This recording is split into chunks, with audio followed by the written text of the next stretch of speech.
Welcome to the Pow Wow with Mayra, where each week we bring you an inspiring person and their stories to help us discover different ways to see life and its challenges.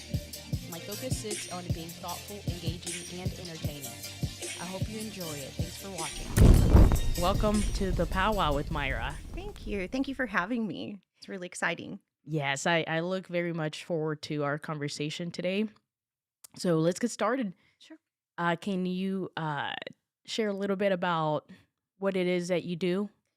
Of course. My name is Julieta Rodriguez, and I am currently serving as an instructional coach at an elementary school. So, my role is really to give coaching and feedback to new teachers and to current teachers that have been there from, new teachers to veteran teachers Okay. so they can improve their practice. How long you been doing that? This year will be my fifth year.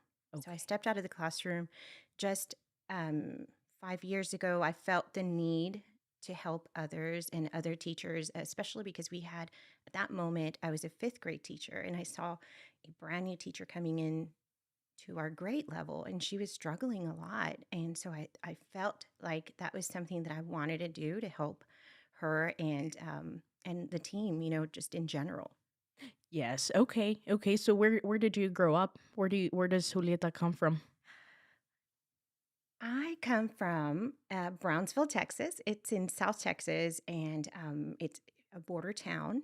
And I come from a huge family. Like our family is 9 children to two amazing people that came from Mexico.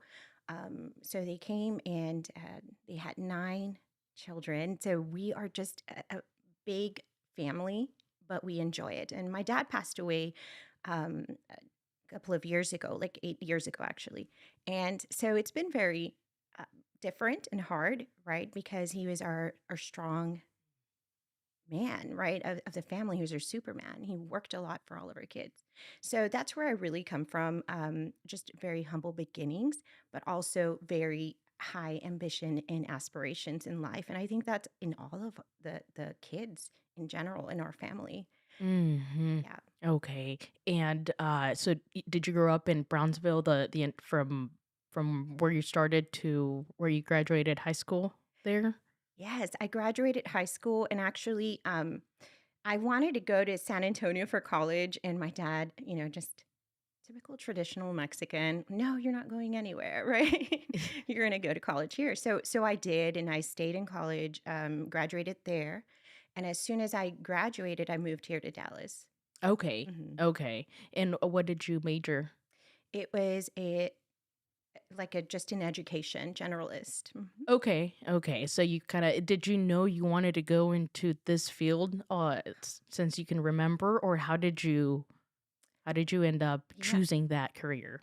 I get asked that a lot, and what's funny is that no, I actually had no plans in general. Like my life was just very I've been a very free spirit since young. I was like, "Oh, I want to do this and I want to do that." And I just didn't know exactly what I wanted to be. I just knew for sure I wanted to help others. And so I recall going to the advisory in education, and I had said in college, sorry, not in education, but in college, and I had actually asked him how long would it take to get like a psychology degree because that's really what I want. I had taken a course, Mm. Psychology 101 course, and I loved it. I was fascinated by that. And I was a little bit discouraged by him saying, well, you can go to the education route and it's faster because psychology will take longer years. And at that time, I was a little bit younger. So, of course, I said, you know what, that sounds like a great idea. I just need something now. Mhm. And so that's how I got enrolled into education. And, um, and I ended up loving it.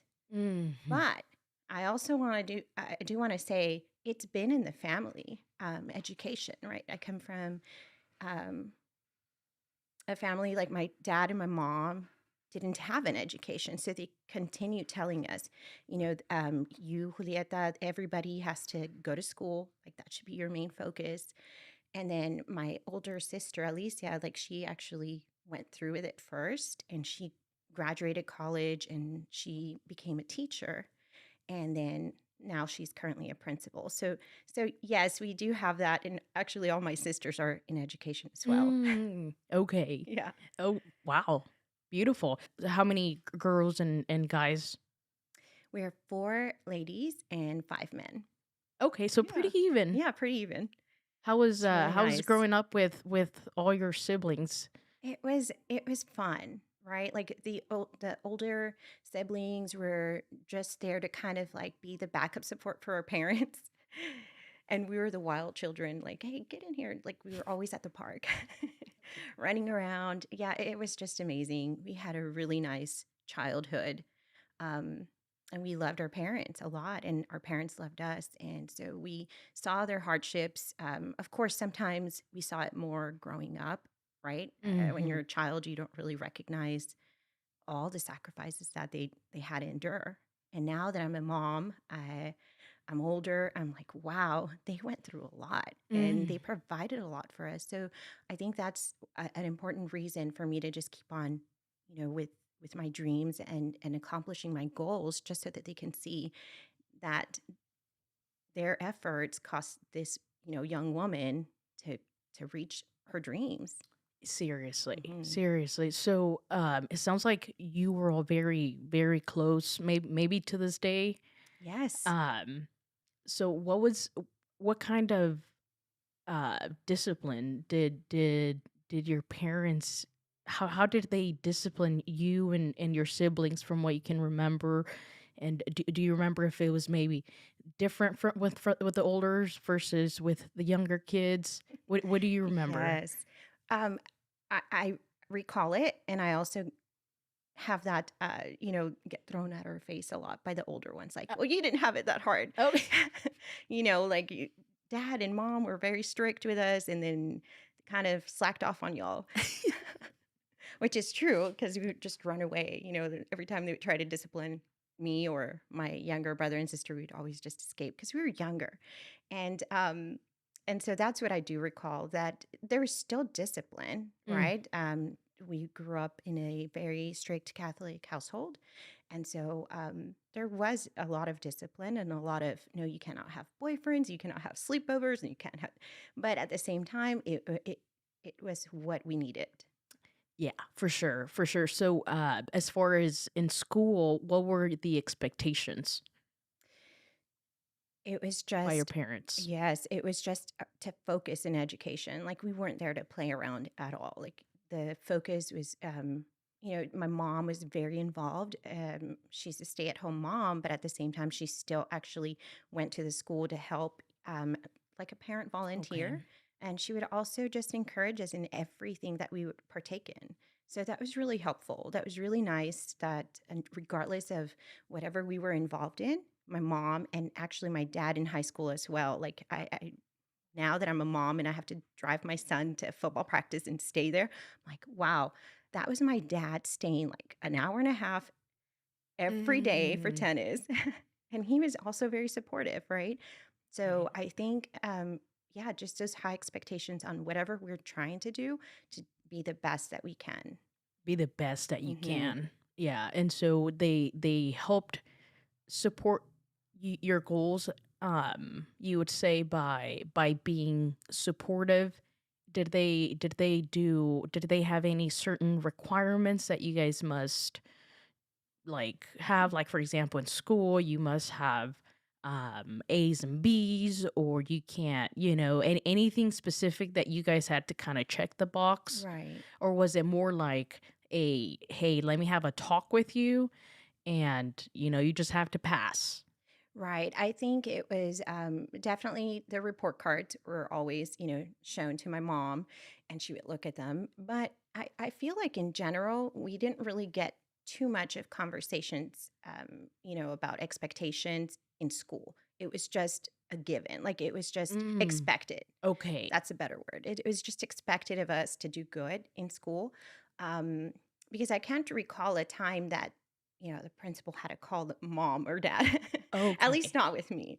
I don't know about my other siblings, but with me, I don't recall getting into trouble, right? And neither my sister or my younger brother. So I feel like they did a good job, that we were just like, like we were scared of mom and dad, in a good way, Yeah. right? In a definitely good way. We want to impress them. We want to do good for them. And so it was just expected. It was just Yeah, expected. it was just expected. It was very um, a nice time, especially in high school. I can recall that it was our time to explore, right? So whatever I was in drama, I was in tennis, I was in yearbook club. It was just fun. I Mm. loved going to school. So it was expected to do it, and we enjoyed it. Yeah, okay. That makes sense. So I wonder, like, why do you think that, or how do you think it happens to where you just kind of, how is it that your parents kind of instilled that mindset of maybe a respect, right? Because Yes. it's respect I think that's really. what it is, right? Like you respect your parents, and even though it was, like you mentioned, it's I don't know how to put it into words. It's almost like you respect the parents, and not only that, you know their background. Even as a little child, it was always like I knew I had talks by my older siblings. Hey, Okay. mom and dad didn't go to school, so you're gonna have to go to school. You're gonna have to do this and that, right? So I think like they only went up to elementary school in Hmm. Mexico, and then they just had to work hard. So the work hard mentality has always been instilled in us. It's Hmm. always been like, there's no time to complain. There's no time to slack off. Like you have to keep working. And so that's how that happened. I think the respect in knowing, hey, mom and dad did this for us. We have to contribute and give back. Yeah. Okay. Do you think like the internet, not having an internet back in the day, kind of it made it easier to kind of understand these values than today? Because I feel like today maybe we've missed a portion of that respect based Right. on what I see, based on what I hear in school. Hmm. So like what do you think it's a disconnect? Because it's not like you had a checklist of what to do, that this No. is just Mm-mm. the plan and this is how it worked out. Right. It was more it sounds like it was more like just this is how you grew up. You have to respect your elders. What do you think the difference is between how students grow up from what you remember when you were a Right. child to today, Hmm. especially now that you That see I'm it? in it, right? Yes. I agree. I feel like for the most part, the support has to be there Mm, and the respect has to be there. And then that's actually one of the main things that we, as adults, as teachers, try to cultivate in our students. You need to respect. You need to respect your adults. You need to respect your peers. We even have a respect agreement. It's what it's called, right, in our okay. classroom. And so I think that taking the time to set up those boundaries, set up those expectations, help the children and adults to communicate with one another. So it's, the respect agreement that we have is from peer to peer, from student to teacher, from teacher to student, and then from self to self. So we actually make that agreement about respect. So you are correct on that. Like it's one of the main values that you have to have, um, and setting those boundaries is really important because it's then easier to say, hey, did you follow that respect agreement the way you were talking to me? And they say it back. Like the student is so um, they'll look at it and they'll read it and they're like, no, you're right, I'm sorry. But then they also can call out a teacher as well, right? So it's mutual. And I think that's really needed, even as coworkers. Sometimes, like under stressful times, the communication, the tone, the body language can easily offend someone. Um, and not even just offend, it could actually be something that did transpire, right? It could be a disagreement. And so you need to know how to do that. But I think for the most part, coming back to that, about how I went with the education when I was younger, I also think that there needs to be a pioneer in the family Mm, or in that circle, right? And for us, that pioneer was, my older sister who and my brothers, right? They graduated college as well. But for me as a woman, it was my sister. Like right. she had graduated college. And before that, she was a hard worker. she became like she was a leader even before she became with a title the leader, right? Okay. And I think it's really important to see that in a family and for students to see that. And so if they don't see it in their household, then who's the next step? It's the teachers that they have Mm, to see, right? right. And for them to say, hey, even though I'm a teacher right now, I still have many other dreams. Like I'm not going to just stop here. What do Mhm. you want to do? And so it's just sad that they need to have those constant talks. And I think it'll happen with time. I mean, there's just so many things that are currently affecting education as a whole, Yeah. right? Yeah. But I think if at least what we can try to do is cultivate that respect relationship in the classroom and with teachers, I think it could grow students into becoming excellent students. Definitely. Do you recall having a somebody? I know you mentioned your sister, but anybody else at school that you looked up to, or even not necessarily school, maybe TV or anything? Mhm. Do you remember having like an idol or uh, someone you looked up Such a to? good question. Um, I can't think of it right now off the spot, right? But of course, I mean, there's always like in music for the Hispanic community for women, it's always like Selena Quintanilla, right? Because Hmm. she chased her dreams. That was one that I would really listen to all the time when I was growing up and I was a young girl. But I don't think I connected as in like, wow, I want to do that because I wasn't into singing. Okay. I think it was honestly like the fact that the moment my sister then was just like constantly saying, hey, you got to keep on doing well in school. Like, what do you want to do? And Mm, so I felt like that was more of an inspiration to me. okay. And then also seeing my mom, I would always question her, like, Mom, if you were to go back to school, what would you have been? Interesting. Right. And so I Okay. had to like think, like, what would mom have been? And before I gave her my opinion, she kind of confirmed what I thought she would be. And she said I would be almost like a science teacher. And so I knew something was in her. And I love asking her questions like that because it kind of, it makes them think Yeah. that just because you didn't have an education doesn't make you any less, right? Right.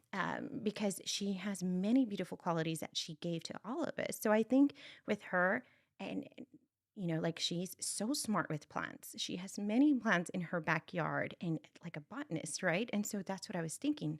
She would be great as she's gifted in nature. And Hmm. actually, that's what they have. Like the intelligence, one of them is nature. So she had it in her without it being um, discovered through testing, you know? Right, right. She didn't get a certificate saying, Exactly. yes, Yes. this confirmed, this is what you Confirmed. are. Right. Right. No. And my dad, the same. He's a strong, hardworking welder, right, in South Texas. So I know that he was really good at mathematics, and he was really good at spatial awareness, things like that, building things. Like he would do that automatically, taking care of the house. Like some of those things are not taught in school. Right. You're just naturally gifted. And so I think that's what happened was that they really had great backgrounds and great experiences, real world experiences. And we had the opposite. We had more of the, in education type of skills Right. that they give us. So nothing yet when I was going to school, nothing yet really inspired me to really tap into my full potential. Like, I think you have to, as a person, kind of dig deep or go through trials and tribulations to kind of find out who are you? Like, what do you want to do in this world? Right. Right. One of the things you mentioned earlier was dreaming. I think you said like, dreaming and setting goals. Excuse me. And I think that's like really, really crucial.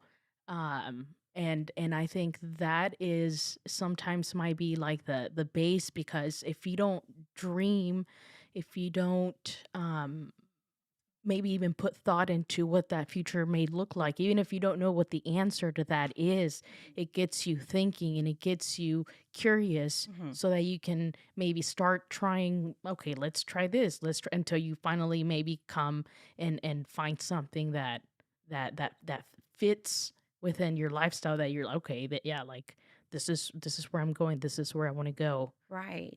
So I think you mentioned it a few times, maybe unconsciously. I don't know, but I think it's Maybe. key Right. because I think it is very important. And even you mentioned it with like kids. It's like asking them, like, okay, what it is that you want to do, and you mentioned your sister having that talk with you is like, hey, what do you want to do? Hmm. And it's just like I think asking those questions, especially when you're young, Especially when you're young.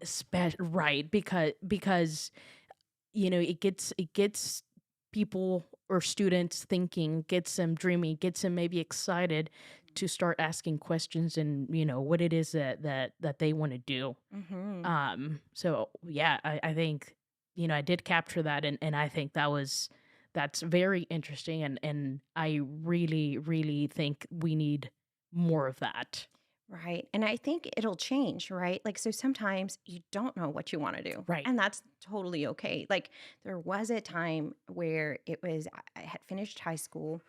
I went to college. I experienced the college lifestyle for like a couple of years. But then you get into the whole thing of like, I really don't know what I want to do yet. Mhm. And I did not know that I wanted to be in education. Right. And so at that time, I'm only taking my basic classes.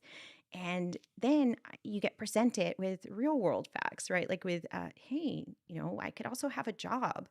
Mm. So then you're thinking, well, the job versus college. And being young, 21, 22, you're like, yes, let me go work. That was my mentality. And my parents weren't like, they weren't pressing me on finishing college because to them, it was like, okay, she graduated high school, Okay. right? Yes. So it wasn't pressing just yet. They were like, okay, well, this is her life. Let her figure it out, which I Okay. think you need to do that as well. You need to figure it out.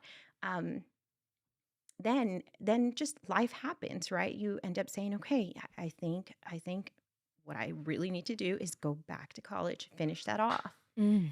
And then that's when I decided, let me go to education. At that point, I do want to just say I'm a single mom.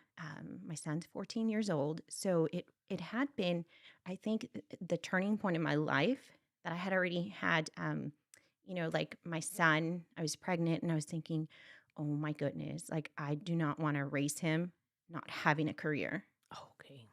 right? I need to work. I need to work. And it's not in, and my son's dad, he was in the military. So he at that moment was taking care of me. Okay. But I also felt like I want to do more. Like I don't want to be a stay-at-home mom because I know I know that that's a job in itself. I saw my mom do it with 9 children. So I'm thinking with one child, I know for a fact I can contribute. Mm. I can do work. I'm Yes. young, right? I don't have the same type of hardships that my mom came with, right? So I'm going to go back to college and finish that. And so I did. And within, 2 more years, I had it and my college degree. And then I applied right away. Instantaneously, I got a job. But that meant I had to leave Brownsville. Okay. Yeah. Okay. So, what? How old are you when you get pregnant? I was 24 because I had Caleb, my son, at 25. Okay. Yeah. Okay. So from 18 to 24, that was like my, I guess, experimenting phase as a young woman, right? And Hmm. thinking, okay, well, this is what I want to pursue. And at the same time, I don't think I would have changed it. You can't change the past, right?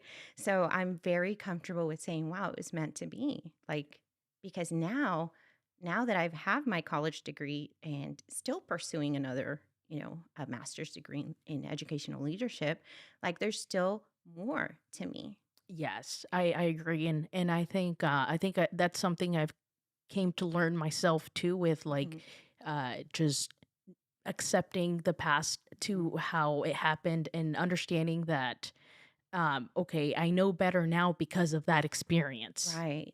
Like if that didn't happen, like life would be a whole different way that who knows, right? It doesn't even matter, but we are today who we are because of our past. Right. And so after you graduated high school, you sign up for college right away or I did. I okay. did actually. It was fun at this stage because you're thinking, oh my goodness, high school's over. I won't ever see my friends. And then we all ended up staying in, not all of us, Some of them, ventured out and went to different cities, which I admired and I wanted to do. But remember how I was like, Dad, can I go to San Antonio? Like, all happy. He's like, no, you're crazy. I'm sure I Yes. could have if I would have been like, well, Right. I'm accepted, Dad, right? I didn't go that route. I was just like, fine, I'll stay here. And I took the comfortable route because all my friends are still here, my best Mhm. friends. And so we went to college. We had fun. We still thought it was like an extension of high school, but not Yeah. like Saved by the Bell, the college years. You're like, yes. But it soon at some point it had to get real, right? You're like, okay, well, what do you want? Like you end up making your own choices regardless of what your friends do. Right, right. So when do you meet your son's father? I met him. This is a really nice story. Like I actually met him.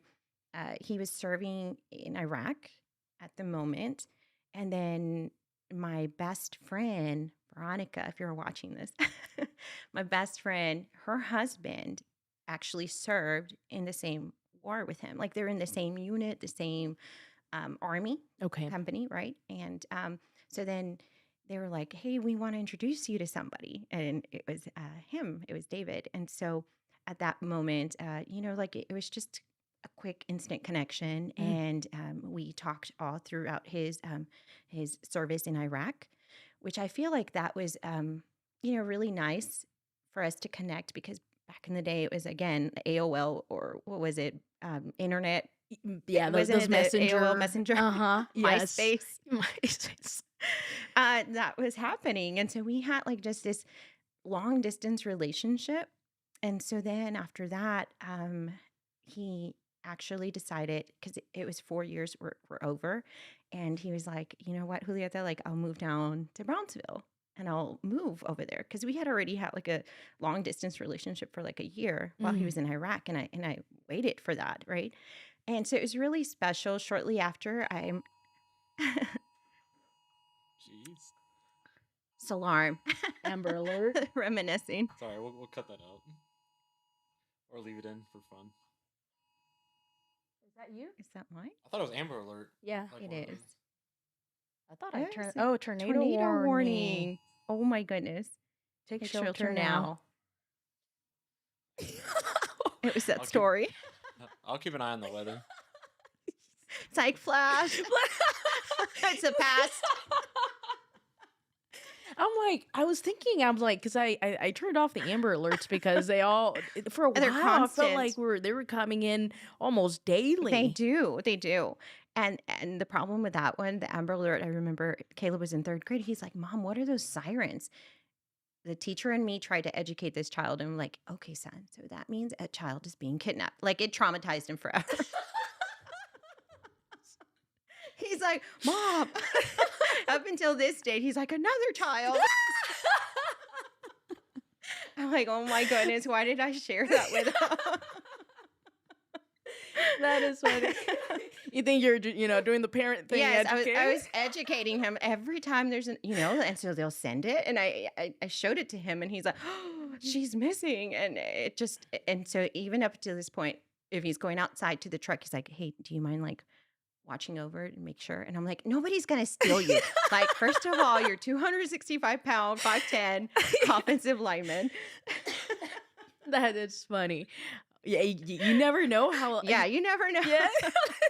But I'm trying to like, hey, you don't have to fear. Right. That's funny. Okay, sorry, you were in your story with your boyfriend. At the time. It's an alarm.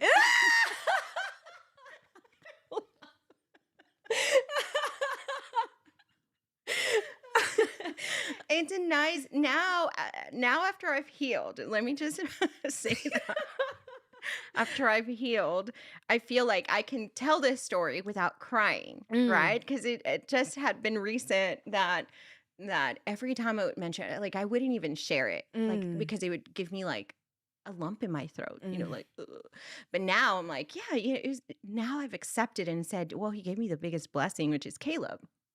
Right. So I have to be able to just share it in a nice, amorous way because we're still amicable. Like I don't like I don't like having that over my shoulders as well, like being mean or whatever. Like it's not in me as a person. So yeah, we were saying, oh yes, he came back and we moved in and we had Caleb soon within the year. So after that, I got a job in Arlington as a teacher because down there in South Texas, everybody's bilingual. So the skill is really not, it's needed, but it's not needed as in here in DFW, right? A Where bigger they say, city. yes, they need bilingual teachers, educators.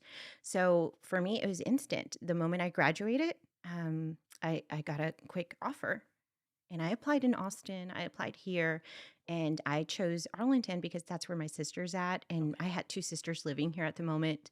So I figured, okay, I'm going to, be where my family's at. That makes sense. Hmm. That makes sense. So is your son planned? No, No. Okay. no. Um, it wasn't planned. I do recall just being in that enamored phase, in that honeymoon phase that I did say, let's have a baby. And Hmm. that's not technically planned, right? Right. But I But I said it and I wanted it.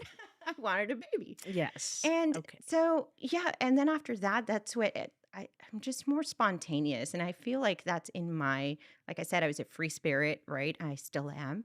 And I go with my gut instinct, right? I Hmm. feel it. And so I felt like I had that nice connection with him. I was really in love with him. Um, and he was just like, okay, and I think him coming back from the war, like he was young as well. He was just like, yeah, let's do it. Let's have a baby. So we did. And he ended up being, an amazing, amazing, amazing child. Caleb, he's just in a strong little boy and actually big boy, right? He's 5'10", 265 pounds. And he's in football. He's very well rounded, Mm. but it took a while to get him emotionally um, strong. You think so? Yeah, to fill in that void for an absent dad, and absent in terms of he lives in a different state, Okay. so he doesn't really get to see him much. He does play video games with him. He'll call him, but in terms of like having that person right there, Right. like a lot of other parents do, he had an emotional void. And so it took a lot for me to kind of work with him about, finding and being happy with himself, regardless if dad is in the picture or not. Okay. Okay. Hmm. Where do you think things started going south with your boyfriend at the time? Um, I think, And the reason I asked this is because, as a matter of fact, hmm I had a message from somebody that just followed me through a reel I posted on hmm social media, and I think they wanted somebody like to talk about this in Spanish. But she hmm did request for me to bring on single moms. oh, And we had wow, already scheduled amazing.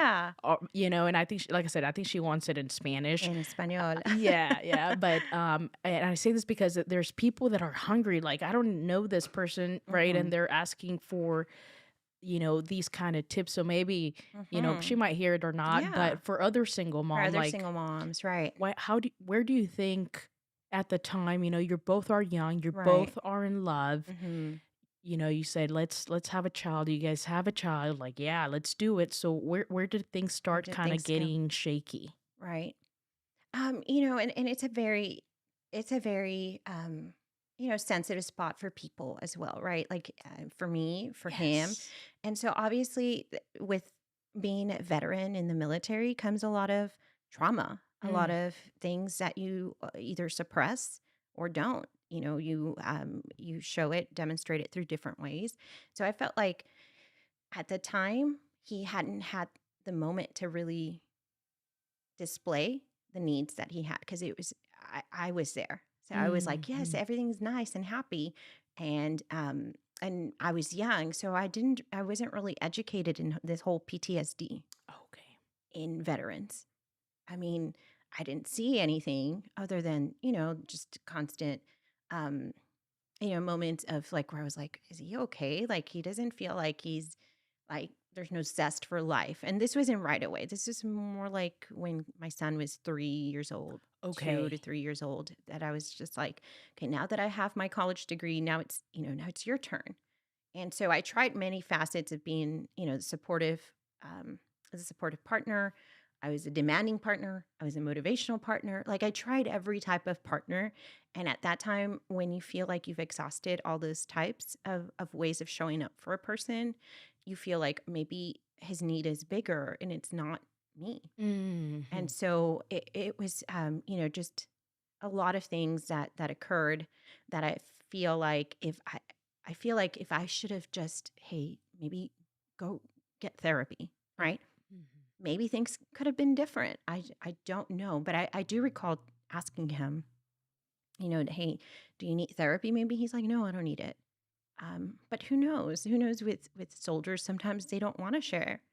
Do you think what was he like? Like was he what kind of what did you start noticing in him that was maybe different from when you When I were first met him, talking? right? Yes. Well, the drinking. Drink. Okay. Drink. Like there was just drinking. Would he get abusive with the drinking, like either physically or No, mentally? no, No. Okay. which I was lucky Mm. because Mhm. unfortunately, some women go through a lot, right? And I cannot speak for that, but I can just imagine how hurtful and painful that is, physically and mentally, emotionally, spiritually, all levels.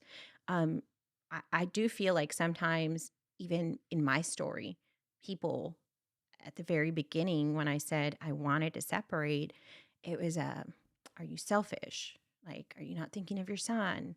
Like, I did Mm. get a lot of that, like from family and friends. For the most part, my family was supportive only after the fact that I told them I'm not changing my mind, Okay. regardless of what you say. After. Yeah. Regardless of what you say, and everybody's like, friends, I had to disconnect from some because they just, when you dealing with like, family and conservative type of lifestyles, sometimes that is the case. Like they want to help in a good way, right? But they Mhm. don't know how they're being how I feel. So and now I feel like I'm more open to being um open to the idea of like, okay, was I selfish? Okay. Right? But Mhm. I've gone through that healing already. And I feel like if I tried, I did try and I'm content with that. I don't feel guilty. Whereas a couple of years ago, I actually had to sit down with my one of my close friends and for some reason just mentioning David, Mhm. like I mentioned before, it put a lump in my throat because I felt like something. I just couldn't put words to it. And she said, there's something that Brene Brown says, and she's saying that it's guilt, right? And she's like, "Do you feel guilty for doing this?" And I said, "You know what? I feel guilty. I do. Like in some way, I feel guilty that I stripped my son away from his dad." And Mm. that was the thinking I had. Mhm. And she just came back and she's like, "You did not take your dad away from him." Like sometimes as a woman, you just need to hear the opposite of what you're telling yourself, Mhm. right? So Mhm. so fine. At that point, people were calling me selfish. People were calling me this. And I'm thinking, I'm not selfish. I'm right. I'm not selfish. Then I had moments where those words still were with me, You're playing. replaying. Mhm. So that's the guilt part, right? I felt so guilty. And then finally that guiltiness comes out in the way you speak, Mhm. right? And how you mentioned before, I don't know if it's subconsciously or not, but it comes out in the way you say things. And so that's when she caught it and she's like, "But it wasn't truly you, right? Like you have to understand that everybody makes their decisions for their own good." In this case, my thinking was I need to make sure that my son sees the good, right? And his father is amazing. Like, I'm not here to trash talk about him at all. His father's amazing, but he also needed to present himself as a leader of the family, right? Mhm. And I felt like I was the leader, and I needed both of us to be the leaders, not just one, but both of us to be there. Right. Yes, 100%. I think I wrote a letter to my sister once because I heard something so just mind blowing to me. It was like, okay, you don't want to give 50% of you and them give 50% of themselves. Mm-hmm. No, it's you give 100% of yourself and they should give also Mm-hmm. 100% of themselves. Excuse me. And when I heard that, I'm like, it makes so much sense because why would you just give yourself 50% and expect the other 50 to just come? Right. Like, no, you give 100% of what of you, whatever that means in the moment, because 100% of me 10 years ago is going to be 100%, like my actions are going to be different. And it's all based on the maturity level, Mm-hmm. which, in those younger years, I mean, you're still learning. You're still learning. Right. And so, I'm sure nobody does thing or you, for example, I'm sure that you didn't do things to hurt other people. Right. And could things have been done a better way? Maybe. Right. Right. But, did you do what you thought was best at the time? And that's all we can Absolutely. do. Yes. Yes. That's all you can do. Right. And I think until you're in a situation, you're able to kind of give a little bit more of advice where it's not definite. Like it's not choose this, choose that. Right.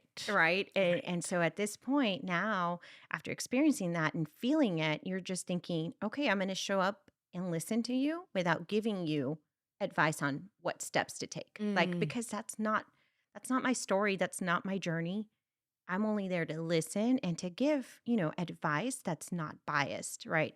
That's mhm. not going to be the causing, like, I'm not the one moving, you know, you as a player. Like, I'm not Right. saying, okay, you need to do this next, next, next. Not even, like, I don't even do that with my son. I give him options and it's up to him to kind of think for himself what actions he'll take. Oh man, I think that is beautiful, and I tell you why, because it's like it's as you grow up, sometimes a hard thing to do is to figure out how to make a choice or how to just Right. even just say, hey, you'd be surprised. A lot of times I talk to people and you give them A or B and they still can't make a choice. Right.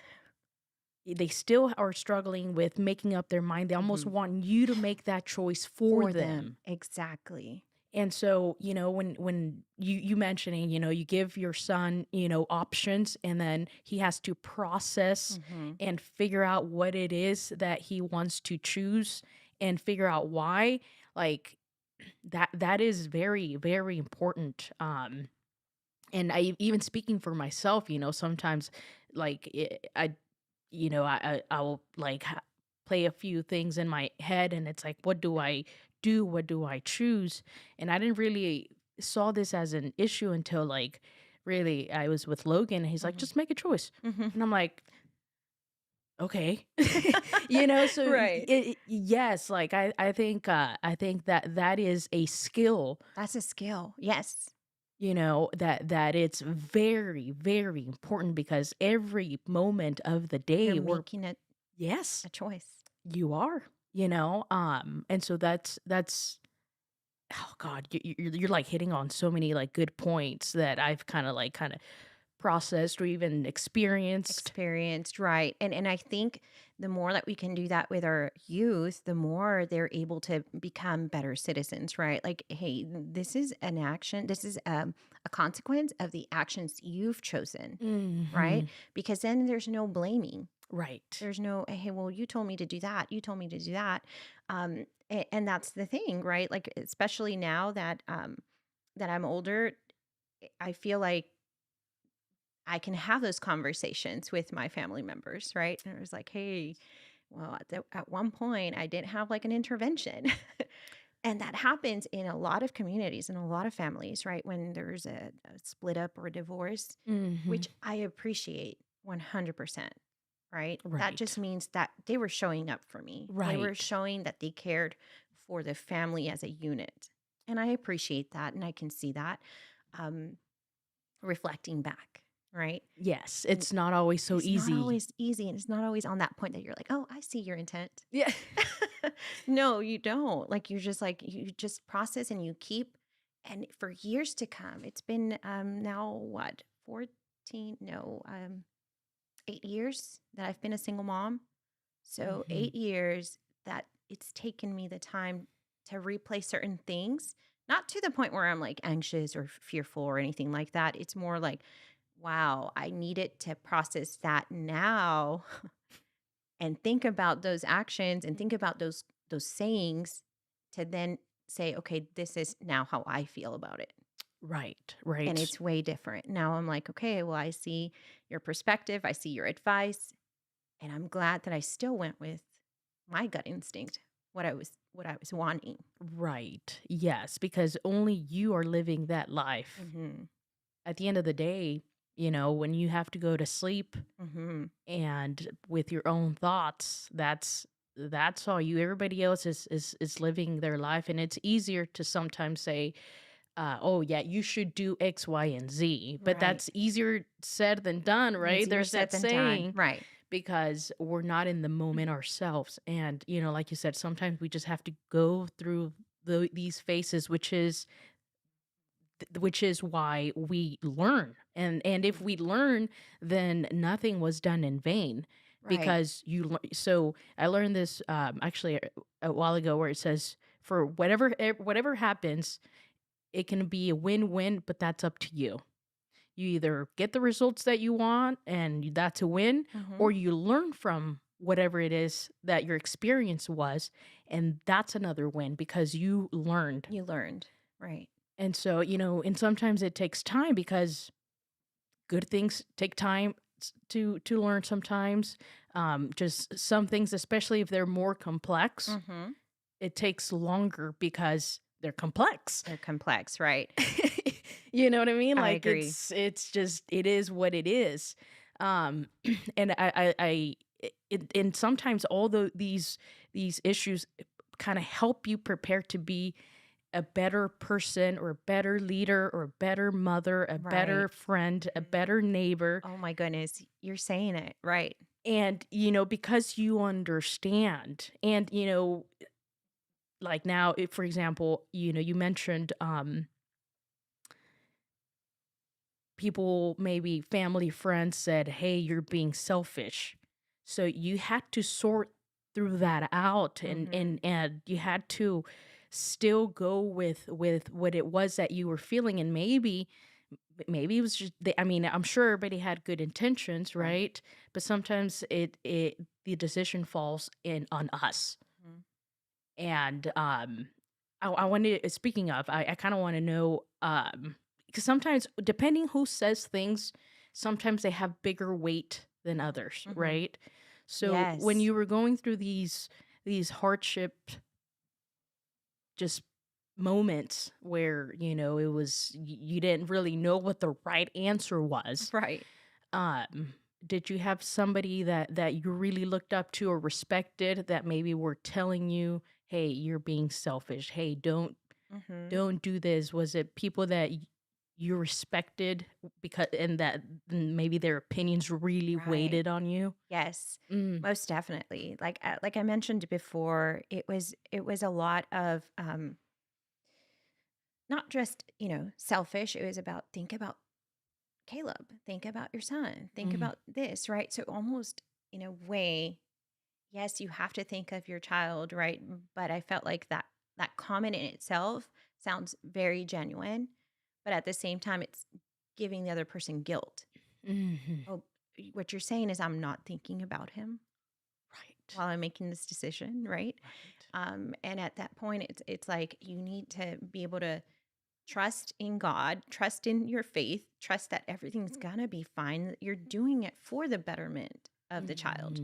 Mhm. So I felt like, regardless, I was hearing these conversations, and it's not just a one comment. It's a long conversation how we're having, right? It's almost like an intervention Yeah. to try to interfere with the process of separating, which I appreciate, right? Because sometimes people do need that. And I was young, 28, 29 at the moment, 27. That's still very young while I'm going through situations like that, right? Yes. With a young child. And I think the difference is that me trusting that I could provide my son with Mm. being raised with a strong mom, right? And so that everything's going to be fine. And I think that I really just had to trust in myself to say I'm going to do it. I'm sorry. And one of the reasons why is because yes, and we're having these conversations and we're sharing these stories for a reason, right? Maybe someone will connect. But at the moment when I grow up, I wanted to have like this, very like always been a hopeless romantic, very loving relationship where, the man and the woman is happy, right? And that's not real life. So Mhm. I appreciate the married family members and the married friends telling me marriage is not easy. What are you talking about? You think me and him are always happy, like super happy? Like they thought it was just minor, Mhm. right? In the whole relationship. And now I think about it and I'm like, I understand that. Like I kind of I don't envy that part in anything, but I do appreciate and admire couples that have been together for years doing that. Mhm. But that's their story. That's their journey. It's not Exactly. necessarily mine. Right. And it takes two. Hmm. It takes two at And the same time, right. you know. And after so many tries and in the moment, yes, in the moment I thought I've already given him years and years of him trying and he has not, shaped up. In Mhm. my opinion, because the moment that I met him, I felt like, wow, he's a leader, he's a sergeant, like I'm attracted to ambition, I'm attracted to a mission to help out, Mhm. right? Mhm. So it's not just the status, it's about what are you doing in your life to make other people better, happier, to empower, to help and give. Um, so I felt like it was just me doing it at the moment, like helping in terms of contributing in the income, right? And I Mhm. said, okay, now it's your turn to go back to college. And he honestly only had one more year to finish. And I'm Mhm. thinking, wow, like it's 1 year to finish. And then now you can go grab like a professional job, Yeah. right? And it was that moment that I was just like, no, I think it wasn't just that; it was more to it, right? So Yeah. it's many different facets. It's not just one thing. Right. Right. If it was, I mean, how easy would that How be? easy would it have been to be fixed, Yeah. right?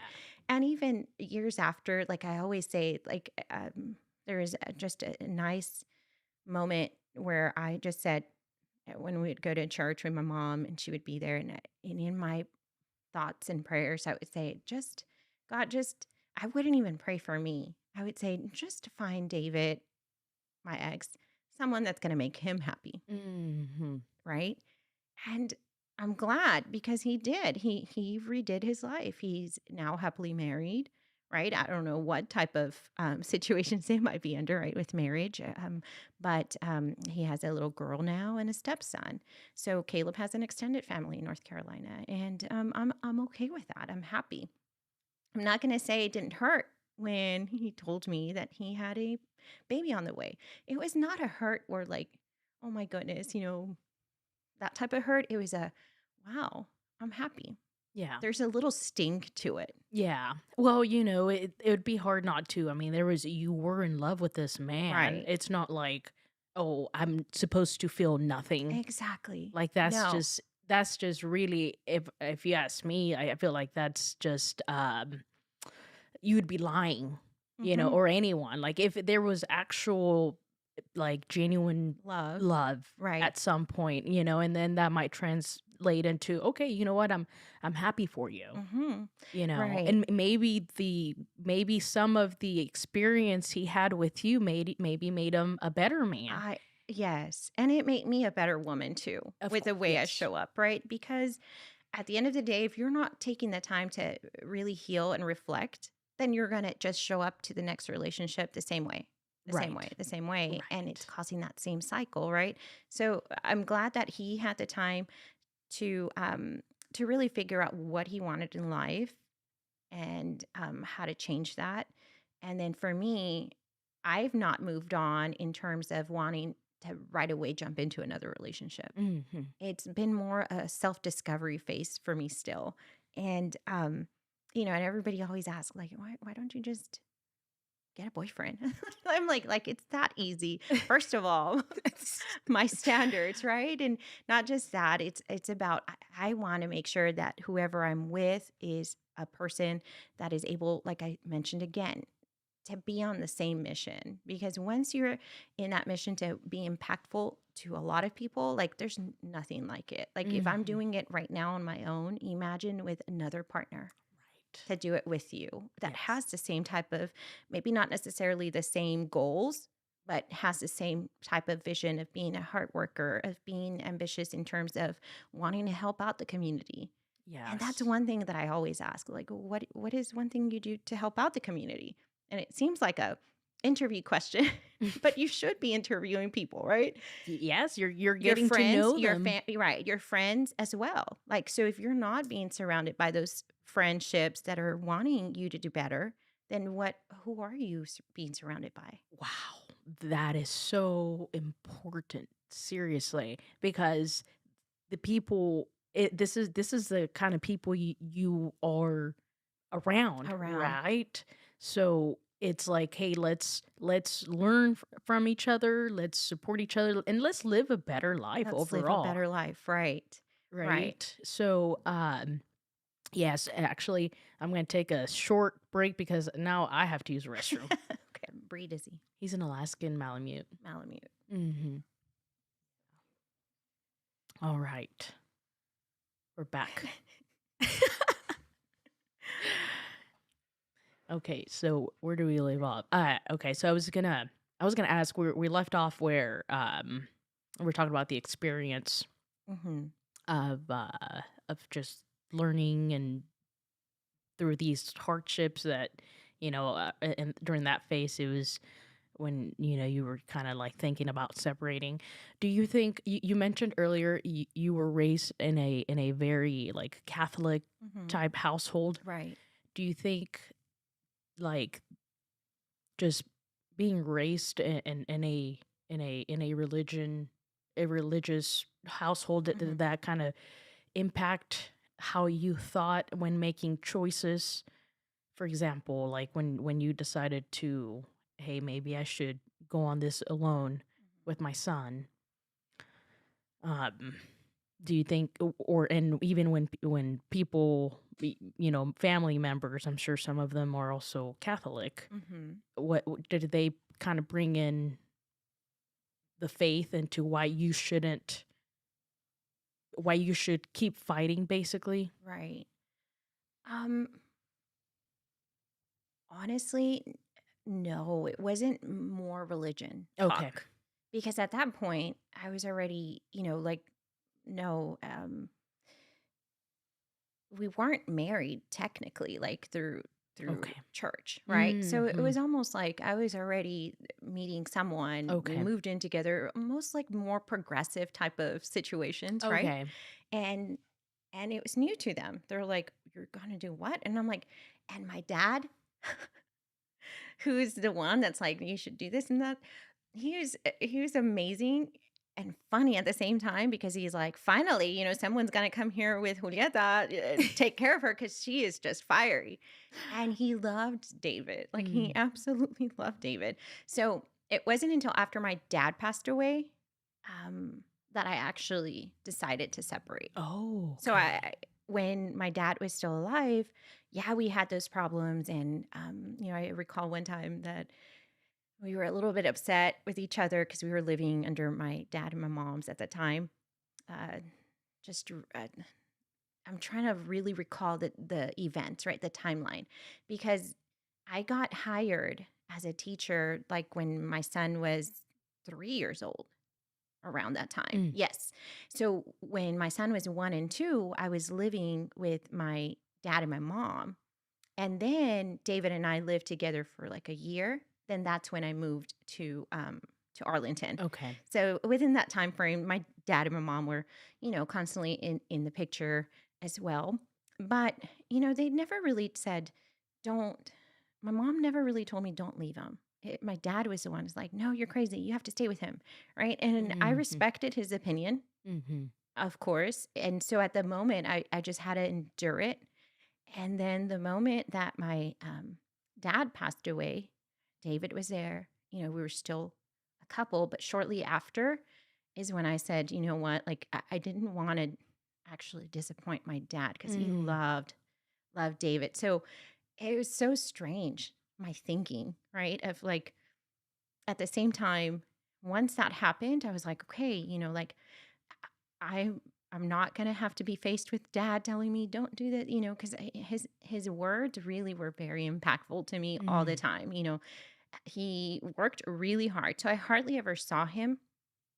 And the times that he did, he was very short with the way he would communicate, but those words really stuck to me, Mm. right? It was always about like working hard. I remember that. Respecting yourself as a Mm. woman, you know, and also just making sure he was just like family oriented. And he would always say, if only I had a dad, because he didn't have a dad. And strangely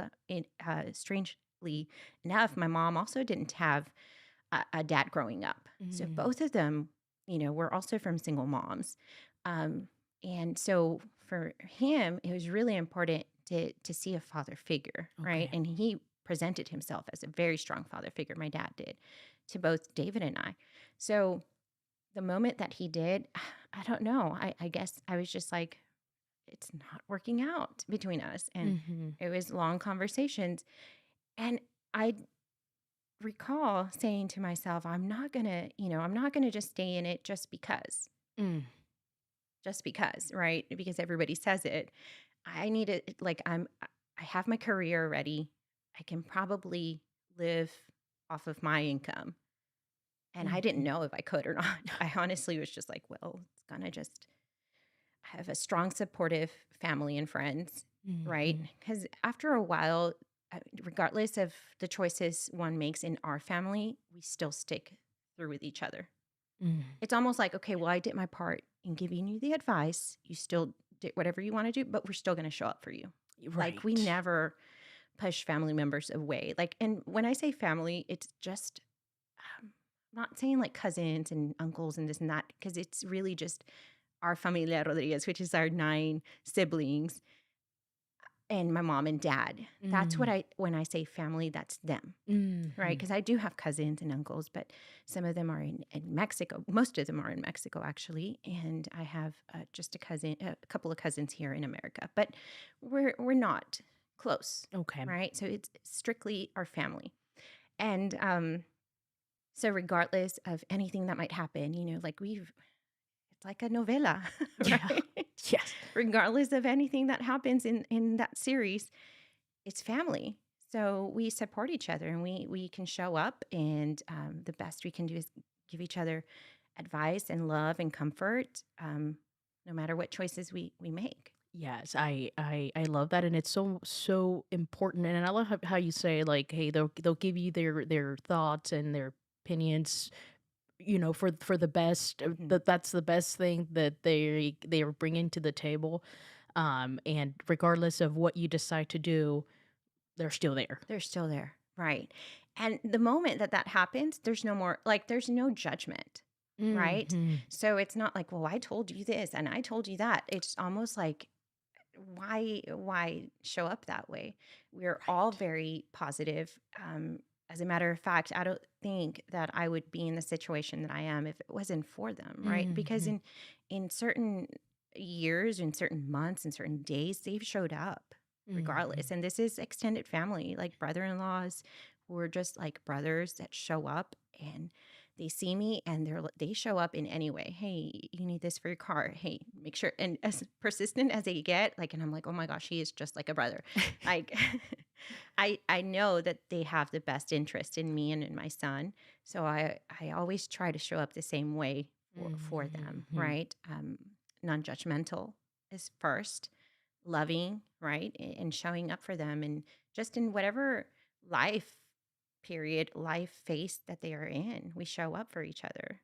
Yes. Mm. Yeah, I love that. It's very important, and I mean, it's definitely served something well because we haven't even tapped into all the great things you're doing in the educational Thank system right you. now. Hmm. But a lot of it of what we do today, and how we make choices today, I feel that a lot of it has to do with how what your past is like, what Right. you went through and how Mm. you went through it and those learnings. So I mean, a lot of that makes sense. It does. It does. And I do want to say this that like when I made the choice to separate, it was almost like a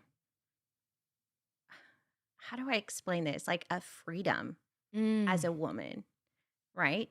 It's a important stage because I remember asking my mom, "Oh, you guys always fight. You're always like blah blah blah, arguing, arguing, arguing," Mm. and that's normal, right? And my mom's probably like, "Oh my gosh, don't be saying stuff like that."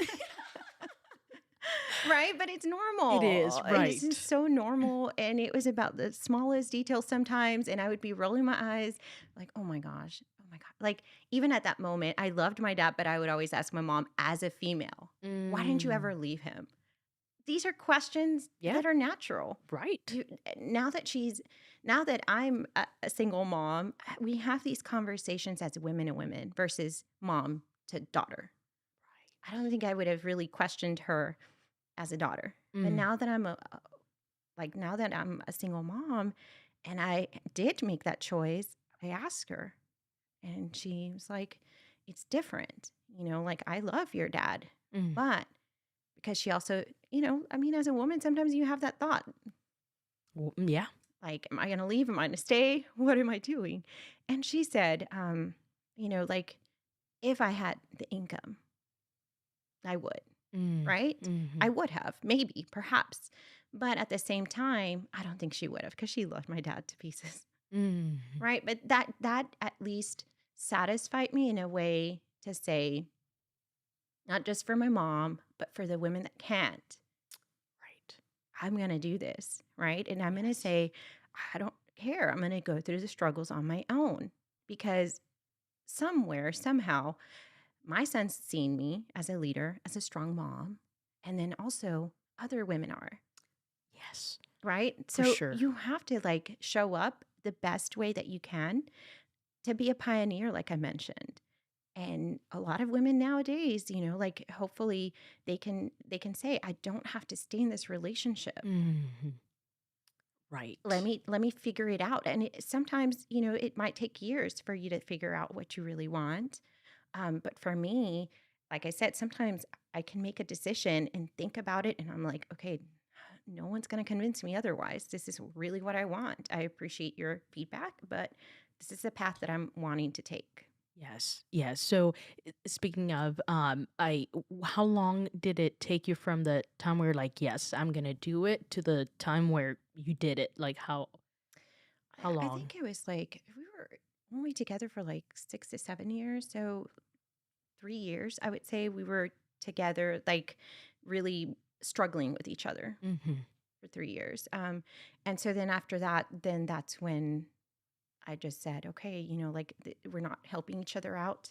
We're not showing up as the best parents for our son when he sees us argue. And it comes back to what I saw Mm. growing up, Mm-hmm. right? So growing up in my thought, I would always say, well, if I was you, I would Mm. I would leave, right? Or Mm-hmm. I'm not going to take that, in my head as a Right. young woman. I'm thinking, I'm not going to take that from anybody. Very stubborn, very strong headed, very like, you're not going to talk to me that way. Yeah. And so the same thing with this happened. I'm like, okay, all this time I've been saying this. I've Mm. already given enough ample time for change, and a person will not change unless they want to Oh, change. yes. Right? And it's something. It's so strange. Unless you really want to change for your own self, for your own self, then that's when that's going to happen. And it only takes like, in my opinion, reflection, like deep reflection of taking that first step to change. Mm-hmm. And if you're not making those continuous steps or writing it down, then you're not going to change. You're going to continue in that same pattern. Oh, yes. Yes. Writing it down is it's definitely very important because I think statistically speaking, Mhm. we have about 60 to 80,000 thoughts a day, Oh, wow. and most of the time, if you're not writing it down, you're just repeating, Mm. repeating, Mhm. repeating, repeating, and it becomes this cycle where if like if you don't write it down, Mm-hmm. then it's hard to really change it because our mind is not really like a file cabinet, right? Where you kind Right. of get to sort it out. You kind of That's why we have tools such as like now electronics and Right. paper and pencils to kind of help sort these things out and at least kind of almost like making like a map of where you're at, Right. what it is that maybe that you like within your life, what it is that you want to change. Mm-hmm. And then the key thing is how are you going to change it then, Yes. right? Right.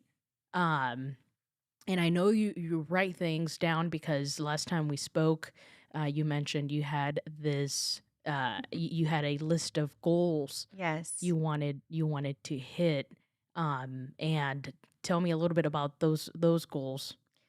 It's um it's interesting that you say that, right? Like when you say you have to write things down and say it, because it's so true. Like I don't know something about me that I've currently put into practice, and this was I would say 3 years ago Mm. when I just started keeping a journal of what I wanted to do with my life because at that point, again, I was already an instructional leader, right, in our campus. So it's a very nice position to obtain. And I'm growing my skills, and I've used that with my son and parenting skills as well, the coaching type of Mm. conversations. That's where it evolves from. That's where it comes from. Having those choices and those options. Okay, so what's your reality now? Like, it's not like I have a coaching conversation with my son, but it's a more informal coaching conversation. Mm. And I've always told him, like, I'm your coach, son. But I did bring him with me. Do you want me to really Yes, just share really quick? please. I brought him because as I was thinking, I was like, let me show her what it is. And so it's really just a notebook, right? And on it, I don't even know where. Okay, so this way. So on the notebook, like, and you can see it's all like shattered. And so I like a lot of positive affirmations. And of course, looking at God as well. And I say, Julieta, God is with you. And I look through it, but I can recall the time. And sometimes it's just like quotes, Myra. Like it's just quotes that come in my head, or it's positive things that I want to tell myself. Mm. Um, so it's not necessarily just goals. It's the things, like you said, you have so many thoughts in your head. Mm-hmm. Like just on my way here, I thought of, and I'll share with you in a bit. But anyway, so it has like my to do for school, right? And it says to do. And I'm going to be very vulnerable because of the stuff that I write as a single mom. Remember, I'm thinking as a single mom, I'm living in my own apartment. I am making ends meet, but how can I make it to where I'm comfortable enough to be able to help Caleb go to college, to be able to help others in the community, right? So you don't want to just live, you Mm. want to thrive. Mm. You want to thrive, right? Mm-hmm. And so I said, okay, to do, bring more income home. That's my top priority. Yes. Get another job, right? And these are just thoughts. Yes. Save for Caleb, pay off debts, enroll in school for leadership. So I wasn't enrolled yet.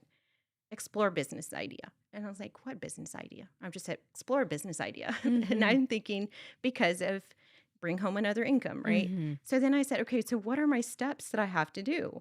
And so then I'm like, okay, to do for work and coaching. Well, I have to make sure that I read books of bilingual strategies, coaching teachers, right? Reading plan for kinder through second, tracking individual students because my passion is helping them in literacy, right? And so as I do it, I check them off. Oh, You see wow. that? And Yes. so then look, that podcast, I said, create podcast. Then I put 20, 30 minutes, Adam Welcome, which is that author. Okay. Then I Yes. went on an interview with him a couple of years back, and he had given me advice on how to start a podcast. And I was Mm. like, yeah, maybe. I wasn't really convinced because I had so many things that I wanted to do. And so then I said, fine, I have to at least take the first step in order to get income. And that's to become a principal. So I had to do my master's. So I'm like, email again for register. Like it's the script in my steps. And I'm thinking, okay, transcripts from Brownsville. That was like 10 years ago, Mm. when I graduated from Brownsville.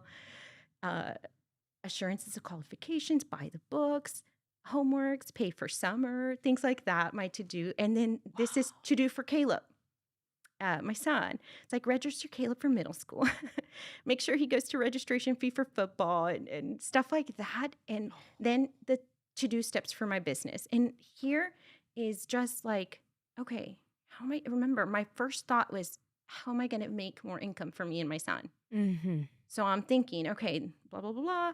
This is if I want to make, and this is my own brain, not even thinking in business because I don't major in business. Ah, it almost looks like you do because I think even people that sometimes major in business or think about business, they don't even do things like this. And And so, and it was wow, just the my thinking, right? To do for owning home. Okay, you tell me, Myra, because look at credit score, pay off small debts, contact teacher house program, yes. things I just want to do. And then I do the fine tuning, which is more like, okay, this one's the this is the one that gets me excited. And I do want to share it because I feel like this is advice for people in general, right? Yes. So like for example, like you see when I told you that I just write words Oh, sometimes, I love it. it says bold and bright. And I probably was telling myself, this was when I started thinking of a concept for my business, which I want to do tutoring. I Mm-hmm. have the LLC now and it's called iTutors. And before I thought of it, I was writing it out. And so now this was like years ago. Um, and my brother, who's my partner, helped with a name. So we were writing it. And now my logo looks very similar to that. But I said, but I want it with a grad cap on the eye. And then this is summer, right?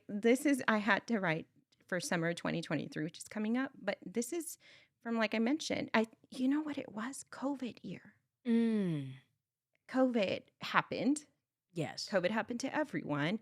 And you start really thinking at life more intensely, more urgently, Mm. and more passionately, in my opinion.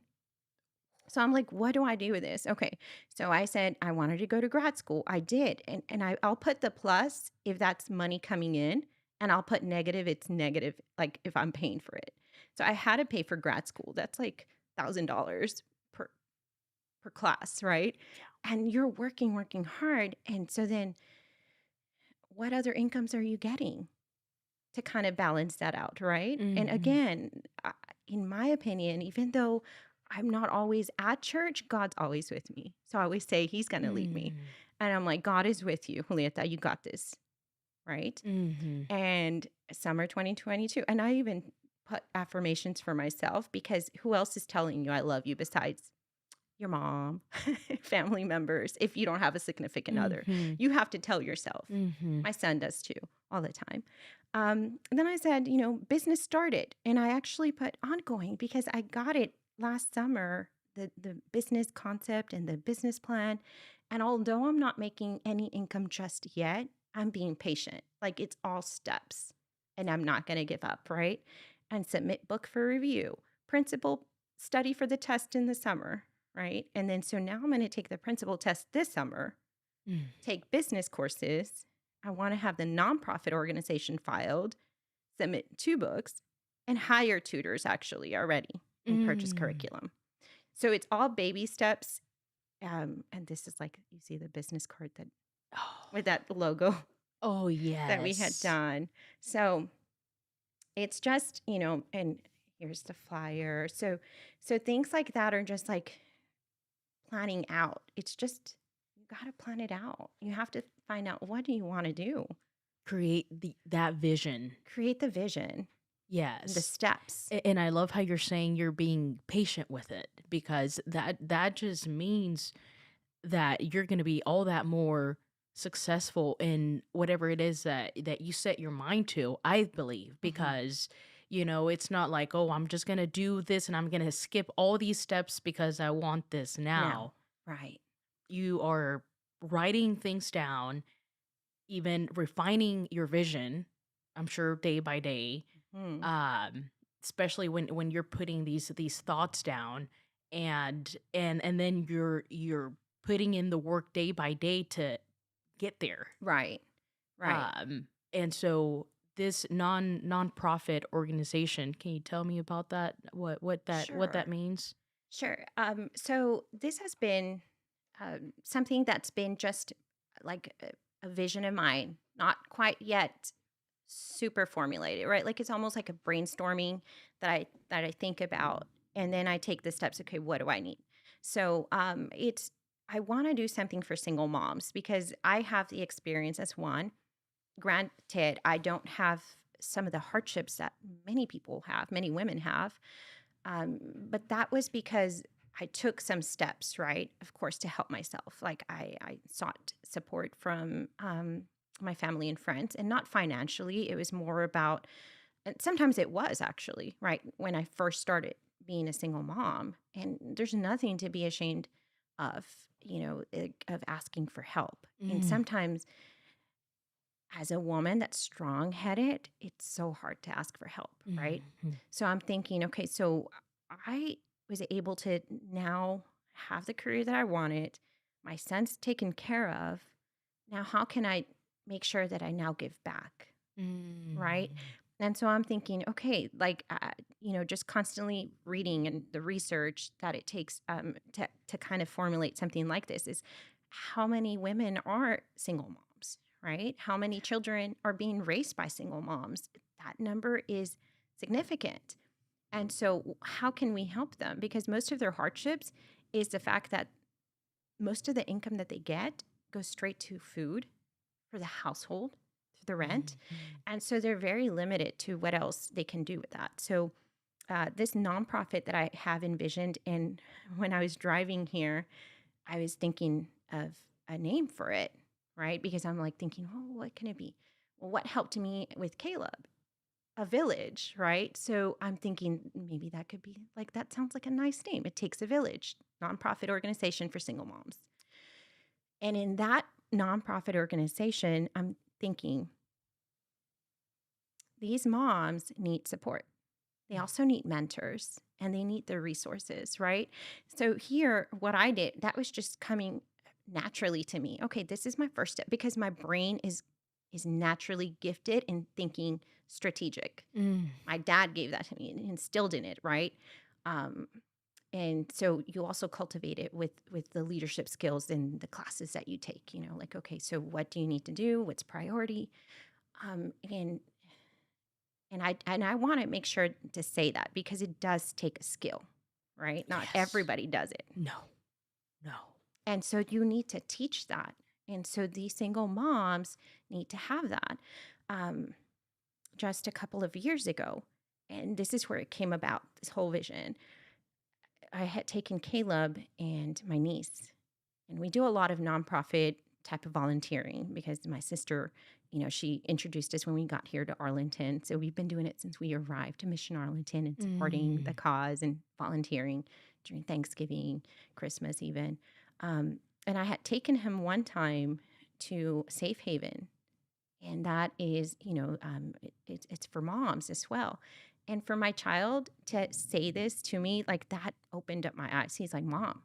And we were serving food at the moment. I think it was like a Thanksgiving or Christmas time that one of my coworkers had suggested, hey, do you want to volunteer? We said, sure. So I took Caleb and my niece, Karina. And he looks around and he's like, there's only moms, Mom. And I'm like, yeah. And he's like, and their children. And I'm like, yep, it's to help out single moms. And he said, that's a problem. Mm. And I'm like, what's a problem? He's like, the problem that there's a lot of single moms needing this help. That's a problem. He's so young. I think he must have been like in fourth grade, fifth grade. And he's now currently in eighth grade. So yeah, it was around 3 years ago. And he had said, that is a big problem for someone so young to say that. And he's looking at me and I'm a single mom, right? Mhm. And he's probably seeing the disconnect. Like, how come we're not here, Mm. right? Mhm. How Mhm. come they need, right? And you have to kind of teach them. You have to talk to them. Well, mom works, really hard. And luckily, I had the support from family and friends. And I also went to school, son. Some of these moms, unfortunately, don't have that. Mm. It's not because nobody wants to grow up saying, I want to be in this situation. Right. They're there. Yeah. That's the unfortunate fact. Even our family, we broke the generational cycle of poverty, right? And how is it? Through education, through trade school, whatever it is, and supporting each other. Because I don't think if we didn't have this strong family unit, I don't think we would have gone this far. Like everybody individually is successful at their own way. So our moms need that. Our single moms need that. And I feel like that would be just amazing. And the steps to it, I'm already doing the research for that, right? Filing for it. Because then all it takes after that is board members to come on board, then fundraisers, and then boom, and it might start small, but it can become something here in DFW, right? Yes. To help, because every time I always ask and I say, okay, how can I help? And it's not just about talking about it. Like you want to take action, right? And so first, fine, it might come as a vision. It might be like, okay, maybe that's what I'm thinking. But if it only stops there, then that's all it is. It stays a dream. Yes. And yes, I literally was getting the chills throughout.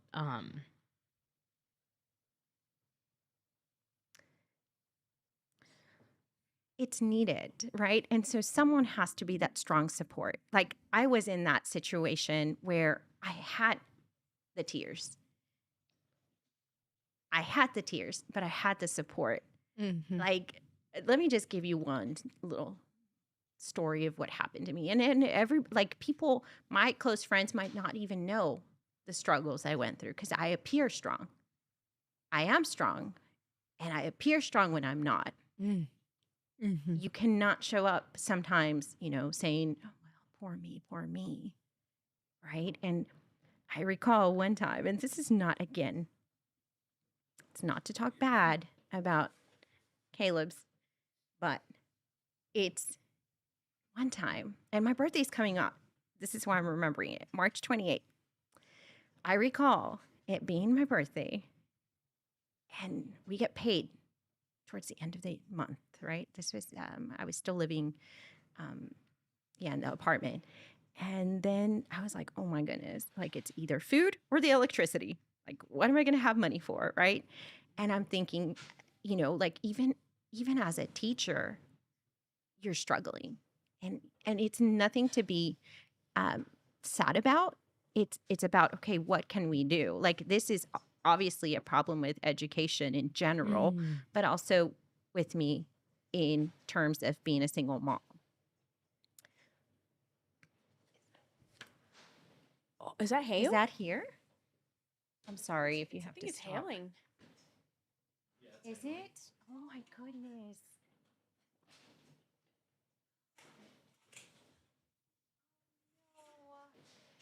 It all happened with David. Yeah. It's like, wait.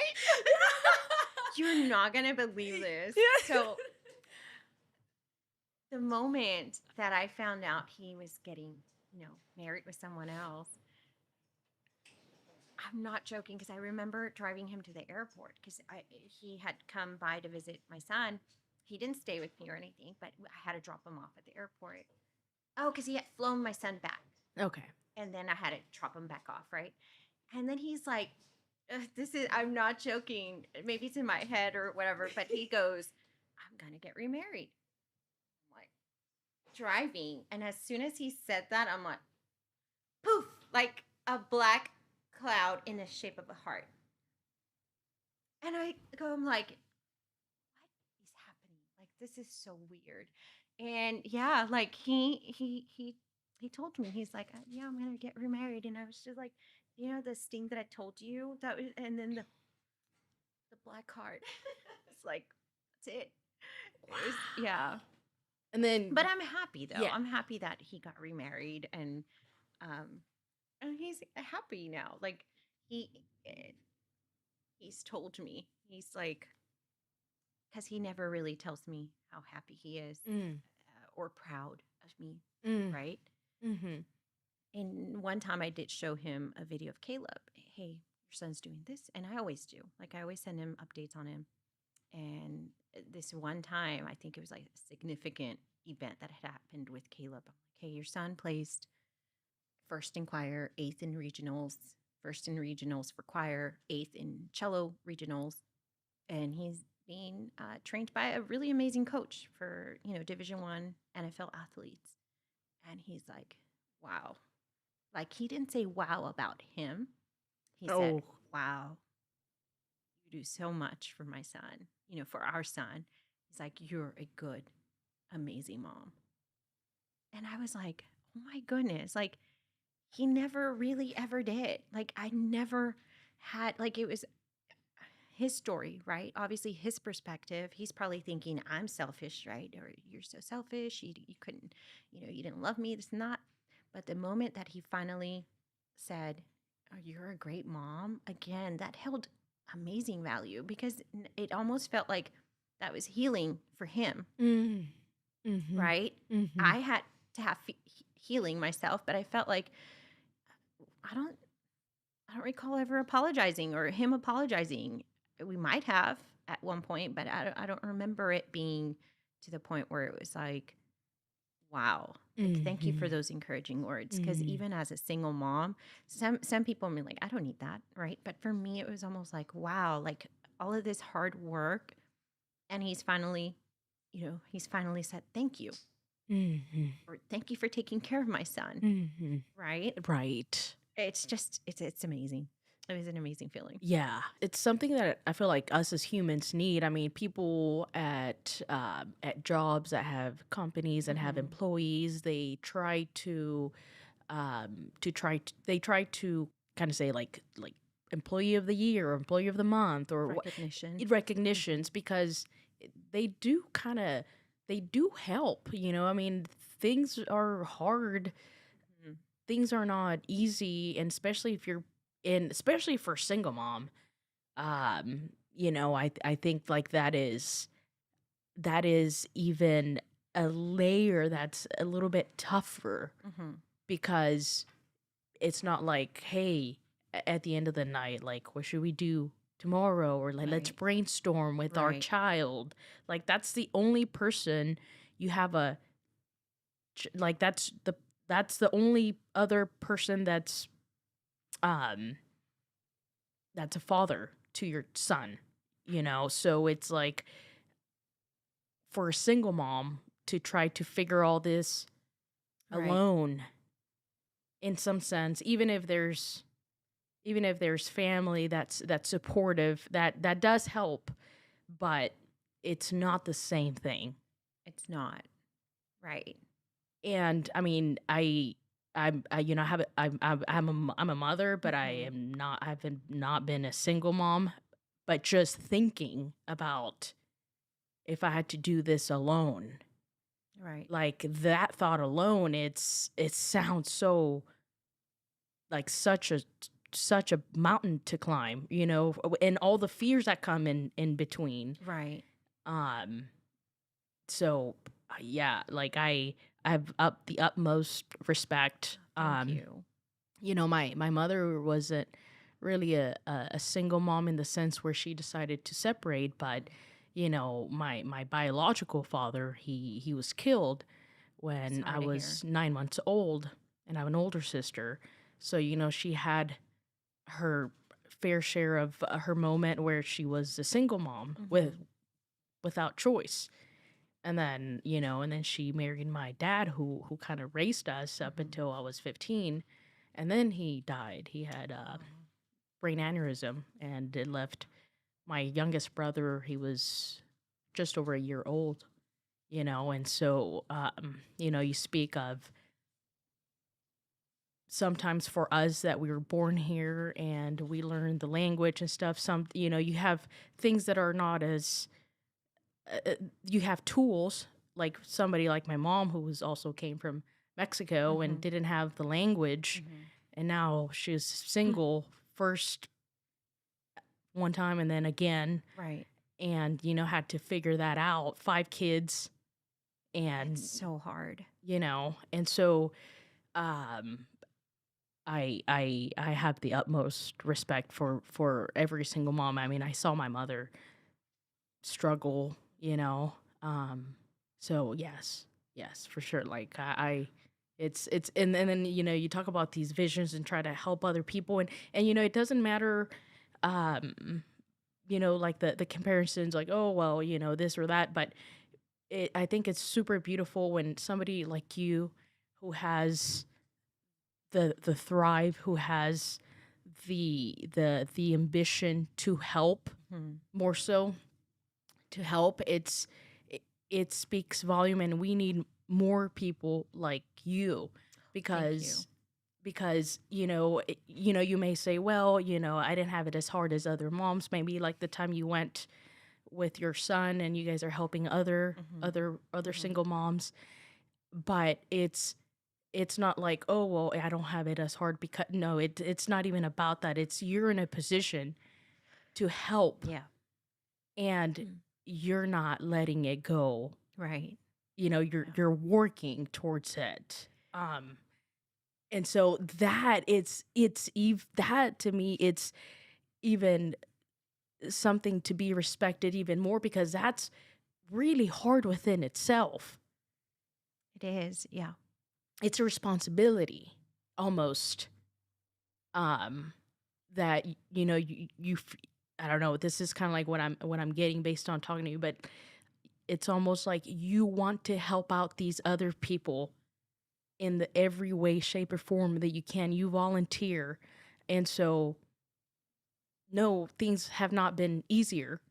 It's just that, you're just in the position to want to help others. You've worked on yourself. Right. You've worked on, your personal development, what it is that where you want to take your life and your son, and I'm sure probably your son, it's your biggest engine. Oh my goodness. He is. He definitely is my biggest engine. And I feel like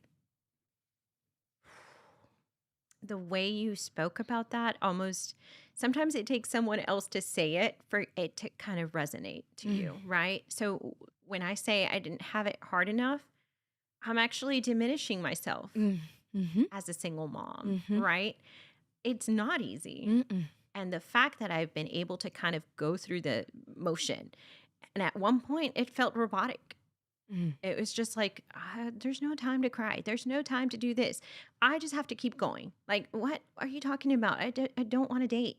Like, let me just focus on my son. Mm. My son was 6 years old when I was officially a single mom, right? I moved into the apartment by myself with him. Um, and it was a joyous moment because at the time he didn't know what was happening. He only knew, oh, dad's going to work in North Carolina. Mm. And the fact that I sheltered him through it, I think that was the best decision I could have made as a single mom, and I've never talked bad about his dad in Mm. front of him. Mm. So emotionally, whatever he was prepared to hear and able to hear and process, that's what I gave him. So at first it was like, dad and mom, right now they can't get along. So he's going to go to work in North Carolina and make more money. Okay, mom, he's so happy. He was barely in second grade when that was happening. So yeah, I'm not going to say your dad, blah, blah, blah, blah. No, because then I'm affecting my son. So I really took that moment to really like read and even just instinctively, like I mentioned before, I go a lot by my gut instinct. I'm not going to talk bad about anyone, right? In terms of this is not like it's not doing anything to me by talking bad, right? It's not going to fix anything. So might as well just speak positivity to everyone and anyone that I come across. And so to Caleb, it wasn't until he was in 4th, 5th grade that I started seeing him really sad. And at that moment, I had then, gradually had told him, son, your dad and your mom are not happy together. They're happier separated and it has nothing to do with you. And he's like, but if you love me, why aren't you all together? Like He common said sense. that. He said it, common sense. And I'm thinking, it's not because of you, son, at all. Like, these are adult problems that you won't understand right now. We completely love you. And I showed him, look at your dad. He loves you. Um, and he does this, and this and that for you. So I was still showing him your dad loves you regardless. Because if you say the opposite, then what's going to happen psychologically is they're going to think, oh, it's because of me that they got Mm. separated, right? Mhm. Or my dad doesn't love me because he's Right. not here. Right. Like, I don't ever want that to be the trauma that he has to endure. Mm. So 4th, 5th grade, he started getting a little sad only because his peers were talking about dad playing football. Mm. Oh, dad took him, mom. And at that moment, my son had already joined football. And so the coaches have been integral in that, like a very big part of like shaping him up mentally with character and strong grit and, just dedication to the sport. But you have to seek out like that. That's the part as a single mom. You have to seek out that void to close that gap. So if his void is a lack of a male figure, then yes, I'm mom. Yes, I'm proud to say I can be dad and mom. But something in little boys or in girls, right? If the tables are turned, they need that mentor. They need that figure in their lives. And so it was just a blessing that we just ran across a really great stranger for football, right? It might be like just going in loops here, but it was in football that moment that he had told me, he's like, Mom, I want to be in football. And I said, no, you're crazy. You're going to hurt yourself. Keep in mind, he's like he's always been 99th percentile in height and weight. You're going to hurt yourself. And he's like, I'm not going to hurt myself. I just want to tackle kids, right?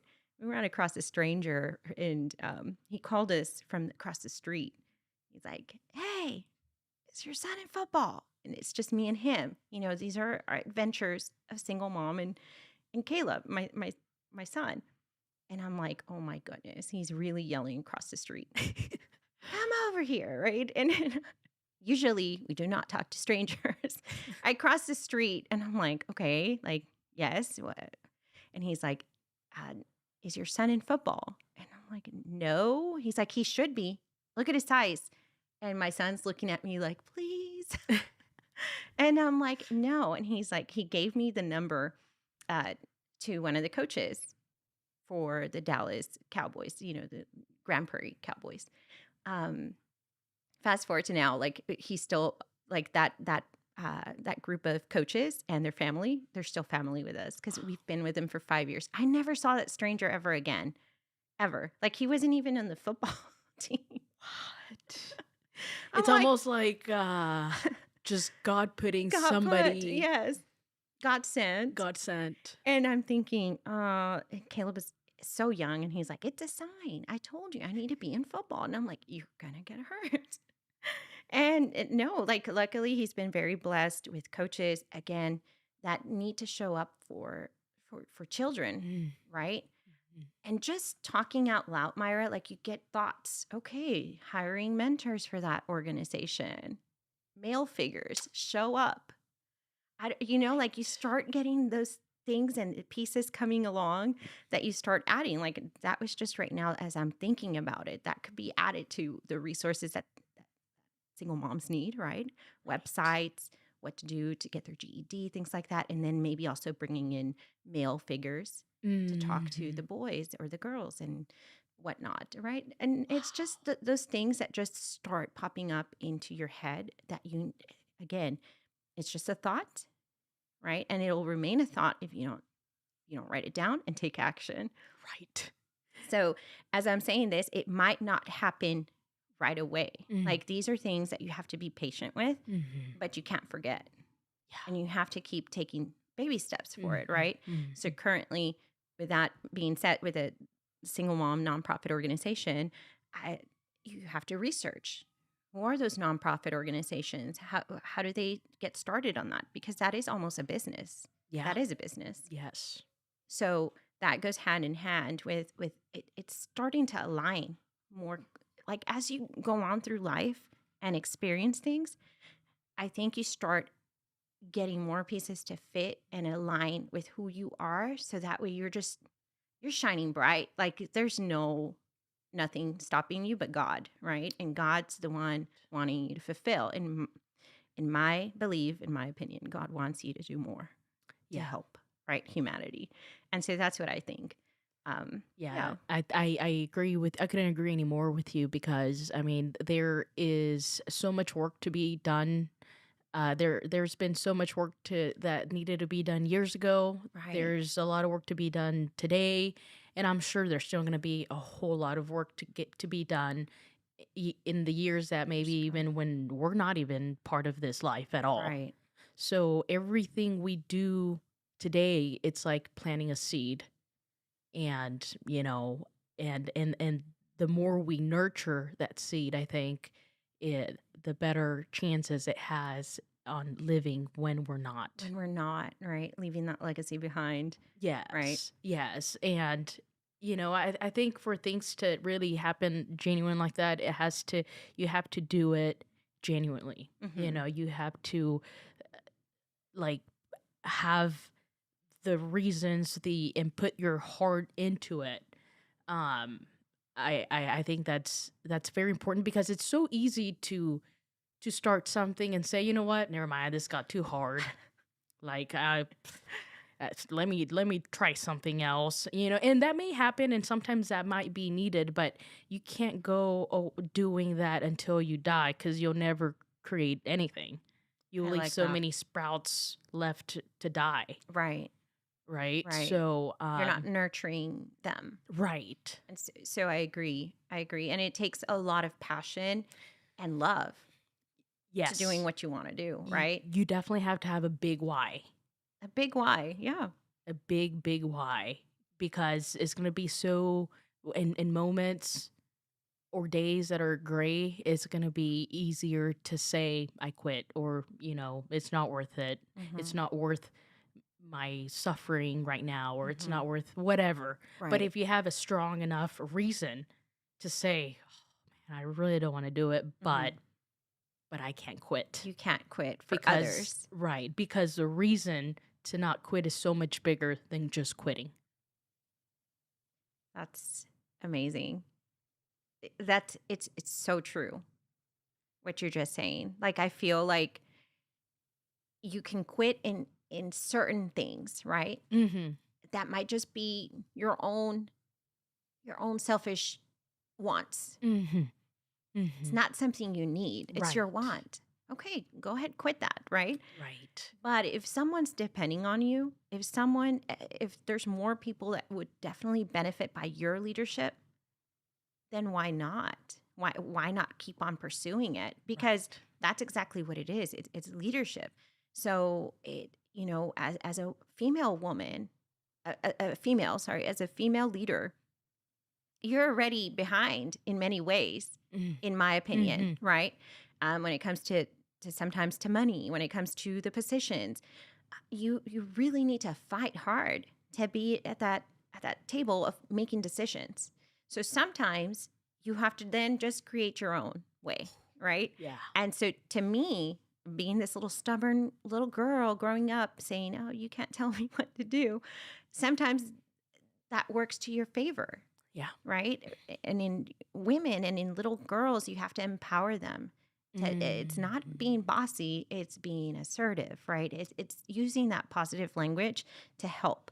And it goes back to just as a leader, right? And thinking, okay, I cannot stop doing this. Like right now, you have the momentum, you have the energy, you're young, your son's taken care of.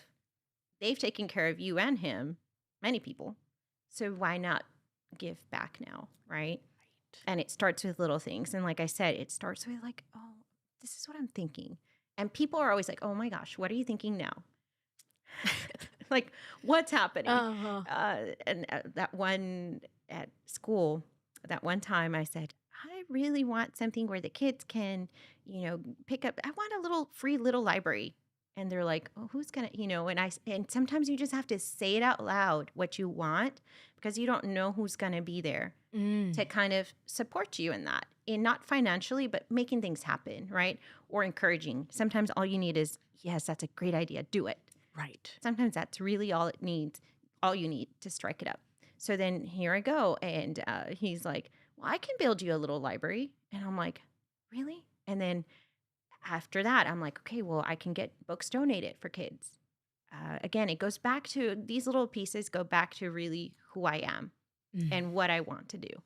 And ultimately, what I want is to help young youth, right? And the community in general.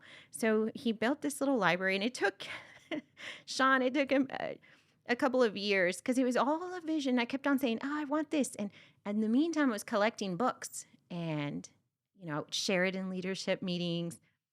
This is what I'm really picturing, and this is what I want. It's a vision. And they're like, that sounds like a great idea, right? And it's always a great idea until you actually make it happen. And then it's like, wow, Right. you made it happen. So I would text Sean, and I'm like, this would be great if only I had that little free library. He's like, fine, Julieta, I'll build it. He finally built it, and it's like sitting at the corner of our street in front of our elementary school. Wow. So then, once you start making those little connections, somehow or another, people show up. Then we had another, with that being said, I had a lot of books donated. So they've been just, in that community, the one that I serve for, the one I work for, that's where I work at Patrick Elementary. And so the kids benefit from that, right? And so all those donations, they're for the kids, and they might not understand the concept of, hey, this is a free little library, which means take one and then swap it for one, because every time I show up, it's like empty. I'm like, oh, they're taking the books, right? People are like, that's a problem. I'm like, I don't care. They're reading. Yes. The books will come regardless, right? Yes. And so luckily, like I've been replacing them, and kids just read for fun. I mean, sometimes that's what they need, right? Yeah. At home. Yeah, seriously. And you're able to provide that Yeah. in the way you can, in the way you envisioned it. And if this kids are taking the books and they're keeping them, well, you're doing still something right. Yes. Yeah. But it also proves to me that if I can make that happen, then the other visions and the other dreams that I talk about, they can happen as well. Yeah. Right? It's following through with it without just going and saying, I want to do this and I want to do that and I want to do this. But then there's no follow-up and no process and no system with it. Then it's really just you saying you want to do a lot of things. Yes, I want to share this with you also. I think I've shared it in the past like 8 episodes or something, but I can't help but for this thought to keep coming into my head, which is miracles, right? So I first heard it from Jim Rohn, and he explained it to I mean, he made this video like in the 80s, literally, and he's on YouTube. Okay. But he mentioned how we're not really supposed to understand how miracles work because we just don't understand that. So I think he says he gives a little story of the Bible. And he claims he's an amateur, which so am I. Obviously, I'm just kind of trying to repeat what he says. But here comes tax season, April 13th, and Peter comes to God, or Jesus, and says, Jesus, it's time to pay our taxes, and we have no money. What do I do? And word had it that Jesus was a miracle worker. So Jesus says, we'll go fishing. And Peter's like, okay, go fishing. And so, funny thing is, Peter was a fisherman. And so he goes, he fishes, and when he gets the fish, he sees money. Uh-huh. So he fished enough to where he was able to pay his own taxes and Jesus. It's how he says it, right? So Peter couldn't believe how doing what he loved Right. solved the problem he Hmm. had, Hmm.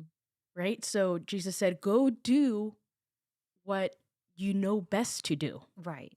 and the miracle will happen by itself," right? So it's like a lot of times we have a thought, and maybe just the we want a certain outcome Mm-hmm. so bad, and Mm-hmm. sometimes if we don't get that outcome, Yes. we'll be we almost beat ourselves up, and Right. how Jim says it, it's like the miracle will happen. Mm-hmm.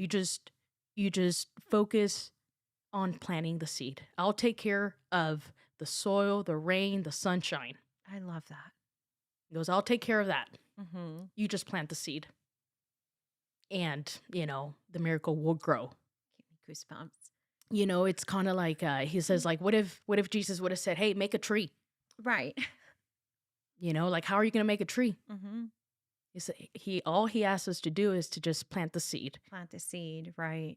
and he'll take care of the soil, sunshine, rain, and all the weather. That's amazing. That is really nice. That's really nice to hear, because I feel like if we don't trust in God or in a higher power that it's going to happen, then you're And fear will constantly, there's happen. fear, right? There's fear, and then they're like, no, I can't do it. Then Mhm. doubt starts creeping in. Yes. Then you start saying, no, I'm not going to do it, and Because no, what someone if? else can do it, Right. right? I'm And not good enough, I'm not or good enough, and all of that negativity that comes, and you might not see it as negativity. You probably might think of it as, hey, this is really true. Like you're thinking, no, it's facts. mm-hmm. It can't Mm-hmm. happen, right? Mm-hmm. You have to just not pay attention to that and trust in it. And yes, although I say the goals and my dreams of having this and this and that, I still trust a lot. Like you mentioned, I trust a lot. Like it's gonna happen. When you have a feeling that it's going to happen, there's just nothing like it, right? And the Right. reason why you want it to happen. Mm-hmm. So most people want like monetary success, Right. but there's many definitions of success. Yes. And that's what I tell my son. I'm like, you can do whatever you want. And as he's starting to formulate his dreams and what he wants to do and the actionable steps, it's the ultimate reason of why he, like, what's behind it. Mm-hmm. Okay, so you want to be an NFL player. I love that. What's behind it? Mm-hmm. And then all of this training that we've done, not for football, but mentally, physically, spiritually, it comes out naturally. Because then he said, and this has been his vision since he was young. He's like, because he loves Texas Roadhouse.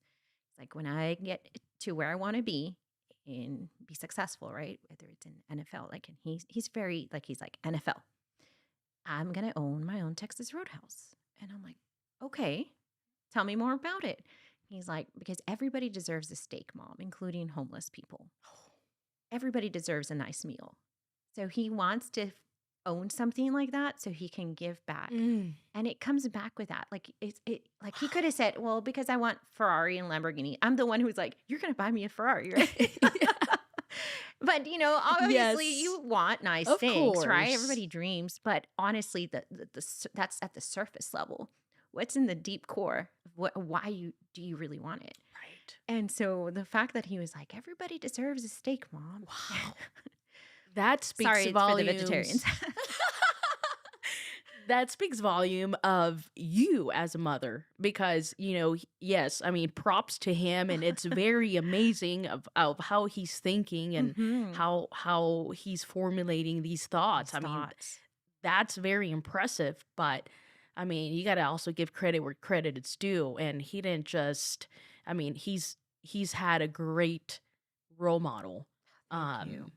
He's had a great because it starts there. I mean, It you starts. when we started talking, you mentioned how your father was hardworking. Hardworking. He instilled all these values in you, which Mhm. have been able to propel you to do the things you've doing and you'll Right. keep doing. Mhm. So it started there. Yes. And my mom was the grace, right? Mhm. So we always say she's a saint. And I would always question, why are you giving back? Why are you giving him $1, mom? Or why are you giving him this? Right? When I knew like she herself needed that money. Oh gosh, yeah. And she's like, don't worry about it. Like, it's okay. Like, and I'm like, and then you start questioning as a child and you're like, why is she giving back? And why is she doing this? And she's giving him food. Like, and as a child, you're thinking, That doesn't make why? sense. It doesn't make sense. Yes. So then after a while, you grow up and you're like, oh, mom was really just giving.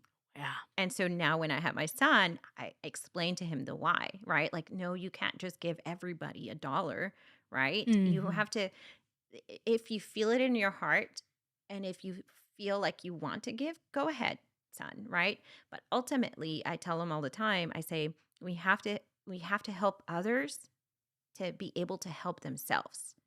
And so giving them either like advice or coaching them through something, I think helps out a lot. And I've had multiple like friends that call me all the time. Hey, I just want to hear from your point of view. And again, it's not judgmental. It's not, I'm not going to give you what to do. Like you're not Mhm. going to hear that from me. Like I'm just going to coach you through it. We're going to talk about like how does it make you feel? What are your options? Blah blah blah. And they're like, this is almost like a therapy session. Yeah. Sometimes you need We all someone need them. though, right? We do, Yes. we do. And so that's the thing. Just making sure that I just give back in any way you can. And it doesn't have to be something huge, right? You don't have to be rich Right. to get started on that. You get like my mom, she started that and she was not rich. She was rich in many other ways, Mhm. right? In a Mhm. beautiful family, beautiful setting of growing up with her loved one, my dad, right? And so, yes, rich means many things for many different people. Yeah. So, but to me, richness comes from seeing that smile in a little boy or in a little girl or in a parent when I help at school and they see that I talk Spanish, even that little gift itself, you just feel amazing, right? They Mhm. come to you and they're like, es que necesito esto y qué es lo que puedo hacer para mi niño.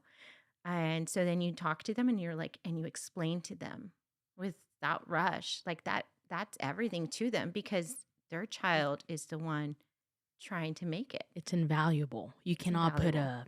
You cannot put a dollar sign. What is one of those things? Right. You cannot put a dollar's amount to Mm-mm. that kind of value Right. to helping people in need, and especially when you have certain tools such as, two Two languages languages. Right. to be able to communicate things in different ways and um and and in the language that other people need, like that is just priceless. I It mean, and I is. think, I can relate with that as, as being Hispanic and from Mm-hmm. my mother also like not speaking the language, Right. and a lot of times when we would go to the store or pay a bill Mm-hmm. or Yes.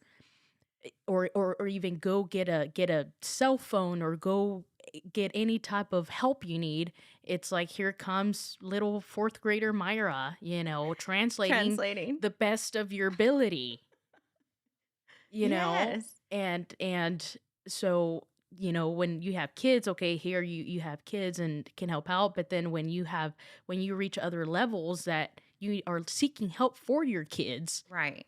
Right. then that's where people like you are almost like miracle workers. Oh, Seriously. I oh, mean, you can't really put it any other way, because that's just really how it is. People need help and people want the best for their families, well, for the most part. yes. Um, Right. and so, having people that care, that are Right. not just there to get a paycheck, Right. Mm-hmm. but that care and that will stay the extra 5 minutes, the extra hour, that will give you the extra instructions past what you need next. Right. Yes. Um, so yeah, I gosh, I see it. I see all that value and coming from someone that's not like, oh, look at me. I have the perfect storybook Mm-hmm. story where I met my prince charming. We have our family and Right. everything's so perfect. Mm-hmm. Nothing is difficult for me, and look at me helping. No. No, right. That's different, huh? Right, right. So yeah, that's a value that I think it's not stated enough, especially in the educational system. I mean, there's so many Yes. things that could be better, right? That could Right. be improved. Mm-hmm. Um so and these things are bigger than what we even say they are. It's just that sometimes it's, not everybody gets the recognition because there's so many Right. things going on. And Yes. teachers, I'm sure, they have their own set of problems, and then now Right. you have children, and this is just so many things that can that are that's happening and That's that need. happening that could make some teachers leave the field, Yeah. right? And it's unfortunate because we do need a lot of amazing educators.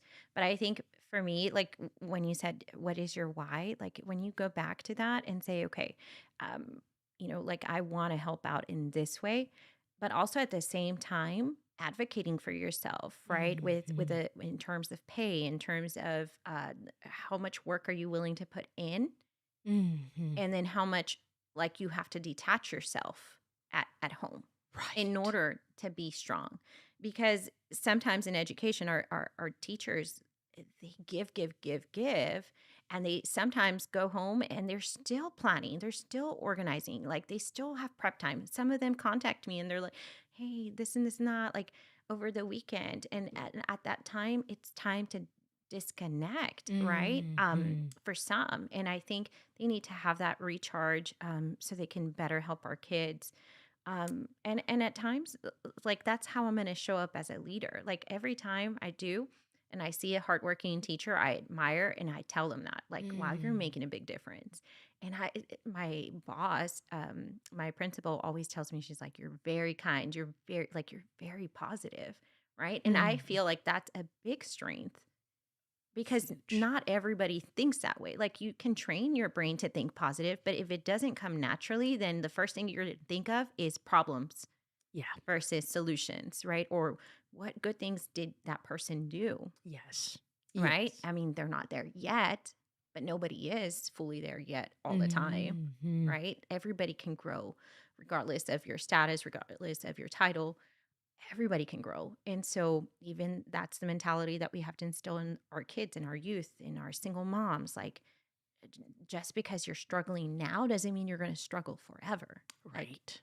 seek out the help, seek out the tools that you need in order to perfect your craft. Like even thinking of a business person, like Mexican and Hispanic people can sometimes think of the smallest things to make it into a business, right? And Mhm. so admiring that, getting ideas from that is helpful. Like, Right. hey, they did this because it's survival mode, Right. income. Yes. But what if like that's actually a big business, right? Think Mhm. of it in terms of business, and that's what they're doing. So being resourceful, just seeking out people that can help in not financial terms, in my opinion. It's about seeking people that can help you formulate a plan, Mhm. right? And so thinking of your Yes. friends, you have many acquaintances, and then you have a really close set of friends. Out of those friends, who's the one pushing you to be better? Who's the one encouraging you? Mhm. And if they're not, then how can you show up that way? That way you get that reciprocated, Yes. right? So in my friendships, they already know, like they're gonna see the biggest cheerleader. Mm. Like, oh my goodness, good job. Because to me, there's no such thing as a competition from a woman to a woman or a male to a woman, whatever. It's like, hey, we're in here, and if you're here to do good, I want you to be the best so you can help out more people. Right. Right. You are so spot on with that. With like just seeing all peers not as a competition, but just humans trying to live a better life and leave this place a better place. Right. Because, I was thinking this the other day, like when I was born and as I grew up, if I needed to, like eating, for example, I didn't have to go out and grow my own food. I can just go to the store that was already there when I was born, Mhm. is already run, and it takes running, right? Right. Somebody has to run it. Somebody had to, get all this food and store it in a store where I Yes. just go in there and I just say, "Hey, here's this monetary amount and Mhm. give me what I need." And it's there like when we were born, all like the streets were already made, paved, right? Mhm. Like cars, they've been made already for many years. Like I can just rely that I can go buy a car and it's going to Right. turn on Mhm. and it's going to take me from A to B, and I'll be able to get on with my life and do things so much faster than back in the day when people had to raise horses Right. and things were Or walk. or walk, exactly. So, at the end of the day, people putting in energy to better life has made it so that I Love that. can just take on and keep running with it and Yes. keep improving at it. Mhm. And I would have never, so thinking like myself, right? I would have never been able to do any of that. I mean, I haven't done anything really, as far as having it takes a community to run a community and get better and things. So Mhm. when people, and those thoughts do run in your head sometimes, like, oh well, Susie over here is doing so good, and and oh my Yes. gosh, look at me, what am I gonna do, The comparing, the right? The comparing. comparing. Mhm. Yes, and sometimes it can, if you don't take any action, those thoughts can turn negative, Mhm. but if you use it as, hey, as inspiration As to say, inspiration. you know what, Susie's doing that, I can do it too, Right. and then Susie will start a fundraising for something that's Mhm. needed, and then people are going to contribute and it's going to help people. Hence why today we have less people in poverty than we did 100 years ago. Mhm. I mean, sure, there's still people Right. in poverty, but it's less It's less. than it's ever been And because people want to do better for others. mhm. And women are getting an education, right? And Yes. getting jobs now. Yes. So that's a big driving force as well, like empowering the woman next to you. And Yes. so there's this a really amazing person that has been influential in terms of how to say that. And she used to be a superintendent, area superintendent for my district, and now she's doing her own thing in for Bezos Academy, right? Like starting that. Dr. Brown, and she has like a future leaders network, and I was a part of it. And so when it comes to getting better, you have to see a person that's already where you want to be Hmm. because that's how you'll learn. So to me, yes, I learned from my sister. Yes, I learned from my mom. Yes, I learned from everyone. But in my craft, in terms of her leading her own organization, because she had her job right with ASC, and then she now has her own like a nonprofit organization, but to help leaders. Sometimes you Hmm. just need that to kind of spark something in you that you had already, that you're built for. Right. And so I'm like thinking, okay, wow, that's amazing. And so I'm thinking behind the scenes. So what are some of those first steps? What is she doing? What's the mission? What's the how are people buying into this? Hmm. Right? The same Hmm. thing with seeing it in action by someone that's already there. Where do you want to be? Okay, I'm gonna look at that person as a mentor. Hmm. I'm gonna get ideas. I'm gonna get tips. Whatever they're doing, I'm not gonna copy necessarily. I'm gonna get the best that I can get from that person, whether it's advice, whether it's just a tip, like a tip on how to organize something, like systems, Um, and she's really known for transformational leadership, right? In terms of how to lead school, and not just a school. She would always say in your family, Mm. in the community. Like, how are you showing up in all these areas? Because ultimately, that's who you are. So you don't take off like if I show up in education, I'm not just a teacher, Mhm. right? I'm showing up Mhm. as who am I as a whole. And Right. those characters, the values, the beliefs are going to be with me. And that's what I'm going to give every day, not just at school, but with my son, with my friends, with my family, the community, right? Mhm. And so that just helps you become stronger. Like you have to identify what are your strengths as a person and what are your weaknesses, but focus on those strengths that you have and you'll get it. Um and one of the strengths that I have, because they make you take those tests. I don't know if you've taken them before, the strengths finder I test. yes, I think I have when they would kind of help you figure out what kind of field would be best Yes. suited for your character. Right. Mine ended up being like totally the opposite of what a lot of principals have, right? Because principals have to be very strategic, very systematic, right? A lot of discipline. And it's not that I don't have them, it's just not my full strength. My strength, it showed up as command and it showed up as futuristic, ideation, and strategic, Mm. right? And also like being a nurturer, like a relator. So all of that in itself, like I'm noticing, I'm like, that's true. That's how I show up. And command doesn't mean I'm bossing people. It just means you show up with presence, you show up with influence. And how can you do that? Right. And it's not about, hey, I'm not a social media influencer, not all props to them because they're Mhm. influencing people regardless. I'm more of a different type of influence, in my opinion. Yes, and I think like you just said, like understanding your strengths and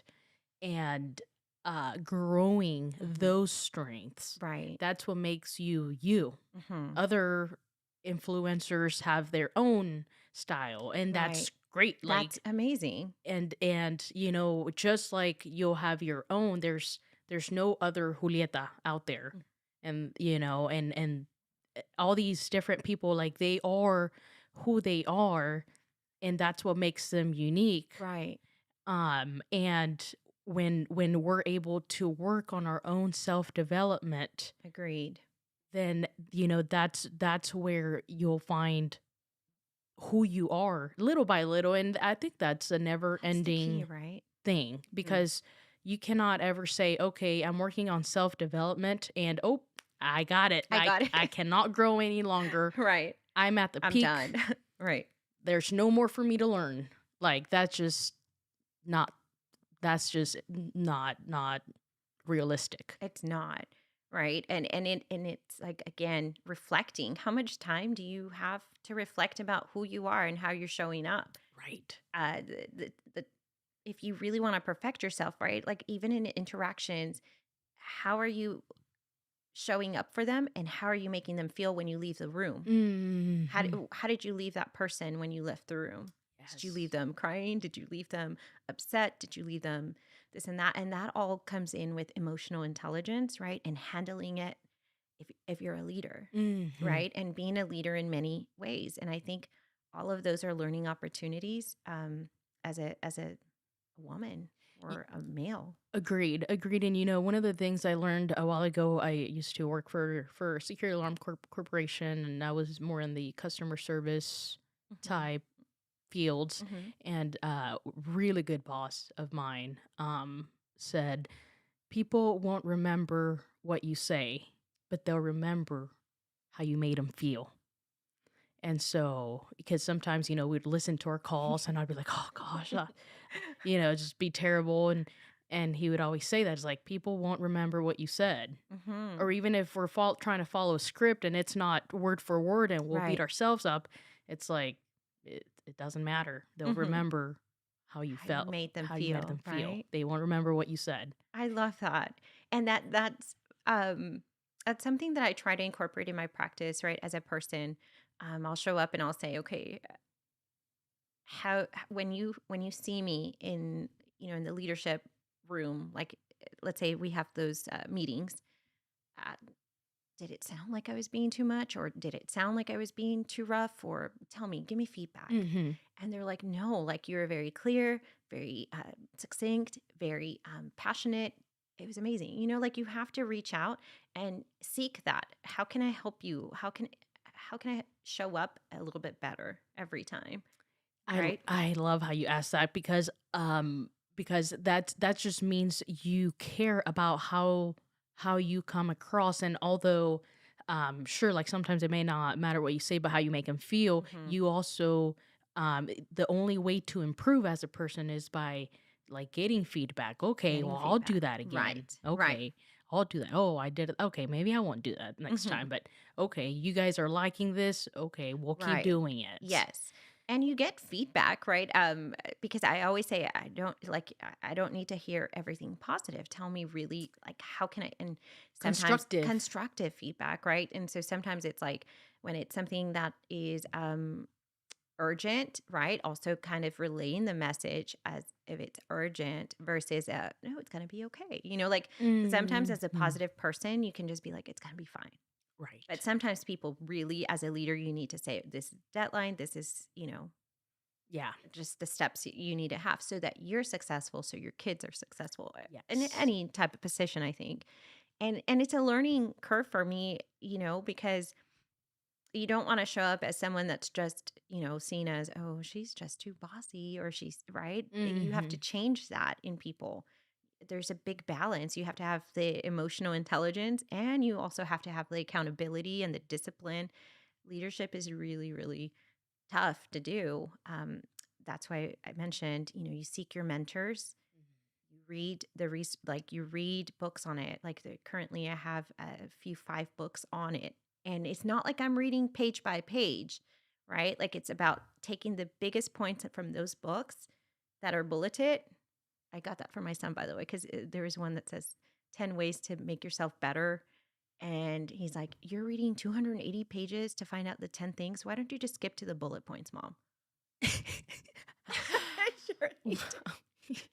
I surely did. And I'm like, okay, and then it just gave you the recap of the 10 things. And he just saved me so much time doing that. Wow. Yeah. It gave you a whole different perspective of how to see something. Yeah. Yeah. Wow, that's crazy. It's funny. But just, in improving yourself, like reaching out to your mentors, having the tools, read the books, but not just read them, apply them and see if people notice a difference.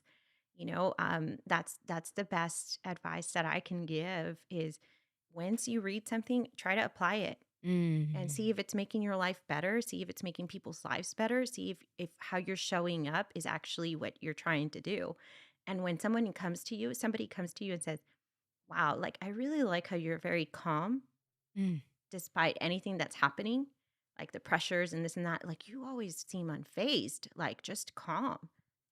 And I'm like you're not gonna see a stressful me. I might do it in the shower, like I got this, that, right? But in my head, I'm thinking, okay, I need to do this, that. Right. But if you're leading a big team, you cannot show up saying, oh my gosh, we're done. Yeah, you can't break in front of them You because can't break in front of you're them. their support. Right. That you're their leader. You're their leader. And if you're breaking, no, like, and I think coming back to like our Hispanic family, that's what I saw in my dad. Like he was just always working hard, working hard, working hard. My mom was always so cool, collected, very patient. And thinking about it, I'm like, how did they do this with 9 kids, being immigrant parents? And the income was not like over 100K, was not even over 50K. How do they do that? And you Right. have to learn from that and make it better every generation, right? Right. And I'm Yes. thinking, and I still follow some of those practices. Well, they made sure that they got food that was sustainable for a lot of kids and to actually store away, like soups and things like that, right? Like potatoes Mhm. to fill you up and tortillas, things like that. And I still have that for my son, Yes. right? So you're Yes. like, okay, I got this because my mom and my dad, Survival survival tactics. tactics, Yes. 9 kids, and I'm here with one child. Yes, yes, I got it. I got it. Yes, it makes the mountain seem not as treacherous to climb. Like, hey, it's been climbed before. Right. Yes. And it's been done by many people. I remember Caleb being third, fourth grade, and I said, "You're going to eat this sandwich. I don't want it. You're going to eat this sandwich, Caleb." And he's like, "I don't like sandwiches." I did not know how to tell him. I didn't have money to get chicken or something. Mm, "You're going to eat this because I'm on survival mode," right? I'm not going to say that. I'm like, "You're going to right. eat this and that's it." Because my Yes. mom would make food, and if you didn't want to eat, you, that's on you. Yeah. You're not going to eat. Right. My mom wasn't like, "Well, what else do you want? Let me cook something for you." No. So I have learned from my parents, from people, from family, from friends, and it's just been a joy. Like everything, Mhm. even these little moments that I look back on, I'm like, man, that's what makes me me Mm. as a mom, and that's what, like Caleb, now that he's older, I'll tell him those stories, right? That story that I told you, I think we were cut off, but it was on my birthday, March 28th. No electricity, and instead Mhm. of breaking down, I'm like, I'm going to survive this. He's not going to know because I'm going to get paid soon. Like, and I'll go to my sister's house. He's not going to know a thing, and it's one of those things that you just don't. You're embarrassed, but you're like, "I'm a hard worker. It's nothing. It's not gonna tear me down," right? Mhm. But I reached out to his dad, and he was like, "I can't help you. Like, sorry." And I'm thinking, "Okay, fine." So then my sister shows up with a birthday cake. I didn't know, like, I had no clue. I honestly thought we were gonna make it to the other couple of days with electricity, and it was my birthday, and she shows up, and she's like, "Why are you here in the dark with a birthday cake?"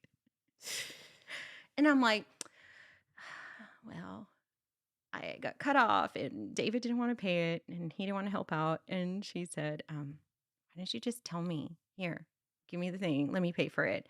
It's those moments that it's just like, "Okay, thank you. Thank you. I'll pay you back, in a couple of days." That you have to just be humble enough to say, "You know what? It's okay." Yeah.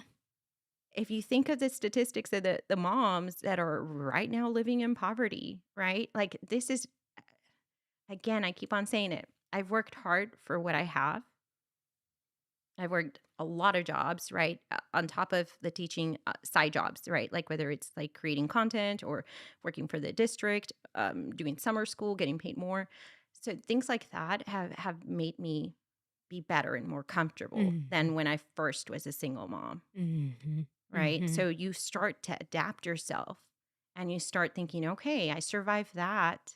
And you start learning And you start learning. on different ways to survive Hmm. until you get to a point where, okay, well, now that I'm surviving, I can get a little bit more creative and work on the things that I'm gifted on, because survival is kind of like I'm past that. And there's Yes, different right. levels, There's right? different levels, right? And so, I mean, obviously, you don't want to be at the same. If you're at the same level you are today that you are maybe in 10 years and 20 years, then okay, well, maybe let's look at the plan, Right, which right. probably there's no plan. There's no plan. Agreed. And so, okay, well, there's room for improvement there, right?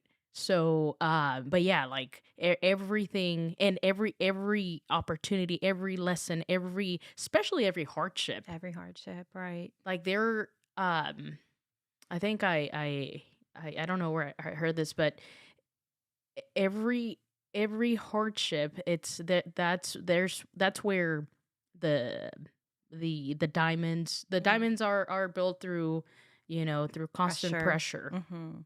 And so every time there's a hardship, there's there's a treasure there. Mhm. So if you focus on the hardship, you'll miss the treasure.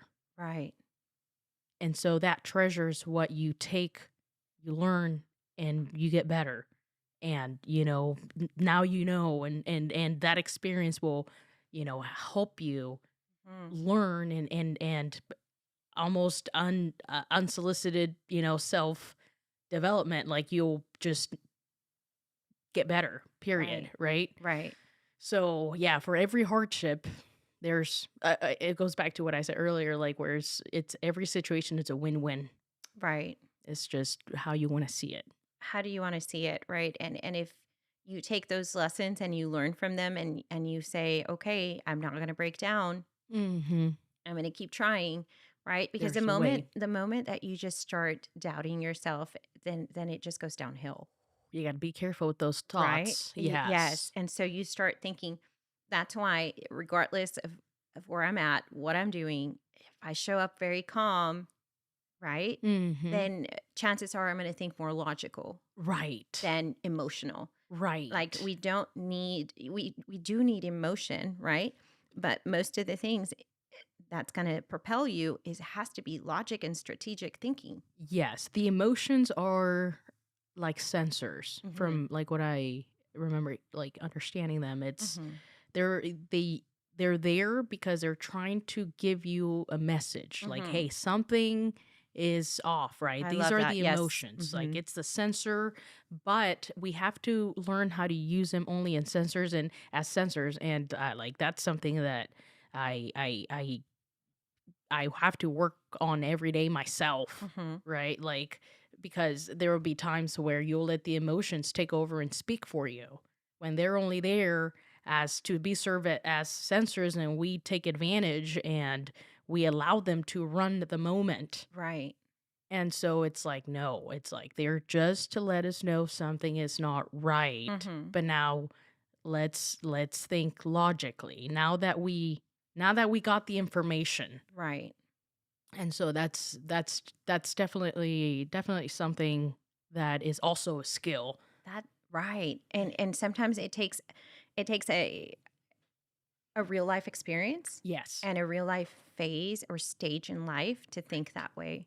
Um, like this whole strategic thinking and the way of just mapping out the course of a year or the course of a month or in a week or in a day was because of that survival mode. After when you separate, I said I honestly could not cry.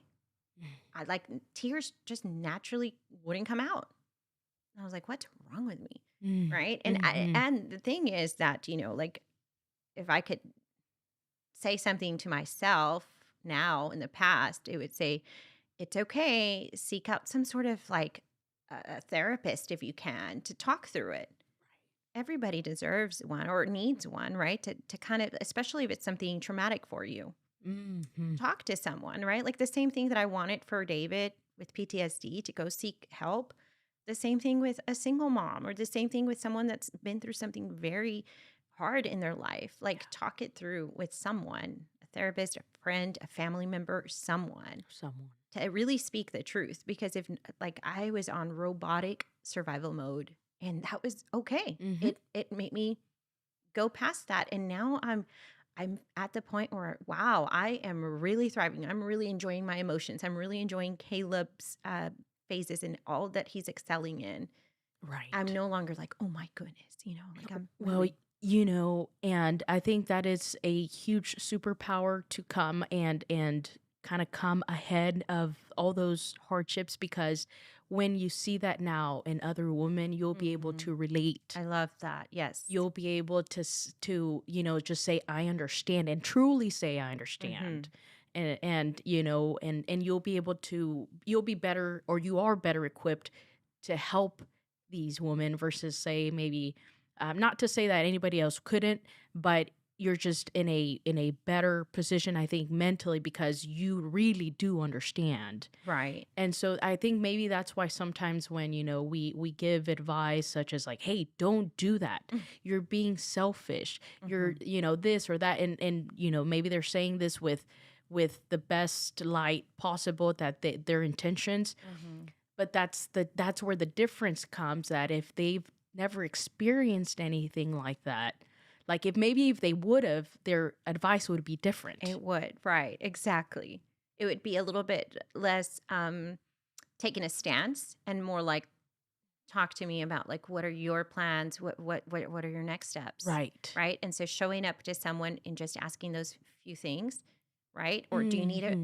do you need someone to think things through, like Yes. with what steps you can possibly take, then that Right. could be very helpful. And I think in having those type of mentors, um, to single moms or even to kids themselves, because kids need this type of guidance all the Yeah. time, right? Yes. And having them talk through it, I think that's really where my passion is Mm. evolving right now in helping single moms. Like it's almost like you have so many visions, but then you start narrowing To a it, niche. yeah, to your niche, right? Yes. And to me, like one of the things that has always been with me since I was young, like I remember when I said that I was in every type of club at high school, it almost seems like my life is still that way. Like I have this part right here, like I Mm. want to be this and I want to do that.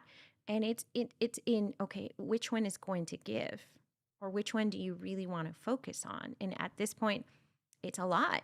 It Mhm. is, but Mhm. I'm enjoying it because it's not like I'm pouring everything to one single one. Um, my son, yes, most definitely, he's my top priority, right? And then my career. Mhm. But through that, I definitely, the business is one, a Mhm. big one, and the nonprofit. Now, which one am I going to focus first on? It just depends on, Right. right, on just life How in things general, how things are unfold, going, right? and it's that constant journey where you'll get those answers Mm-hmm. as you're working through them. They'll come Yes. themselves. Right. Right. And so start the project here and then I do this part right here. Like, so for the business, okay, it was just making a list of the things that I needed. Right.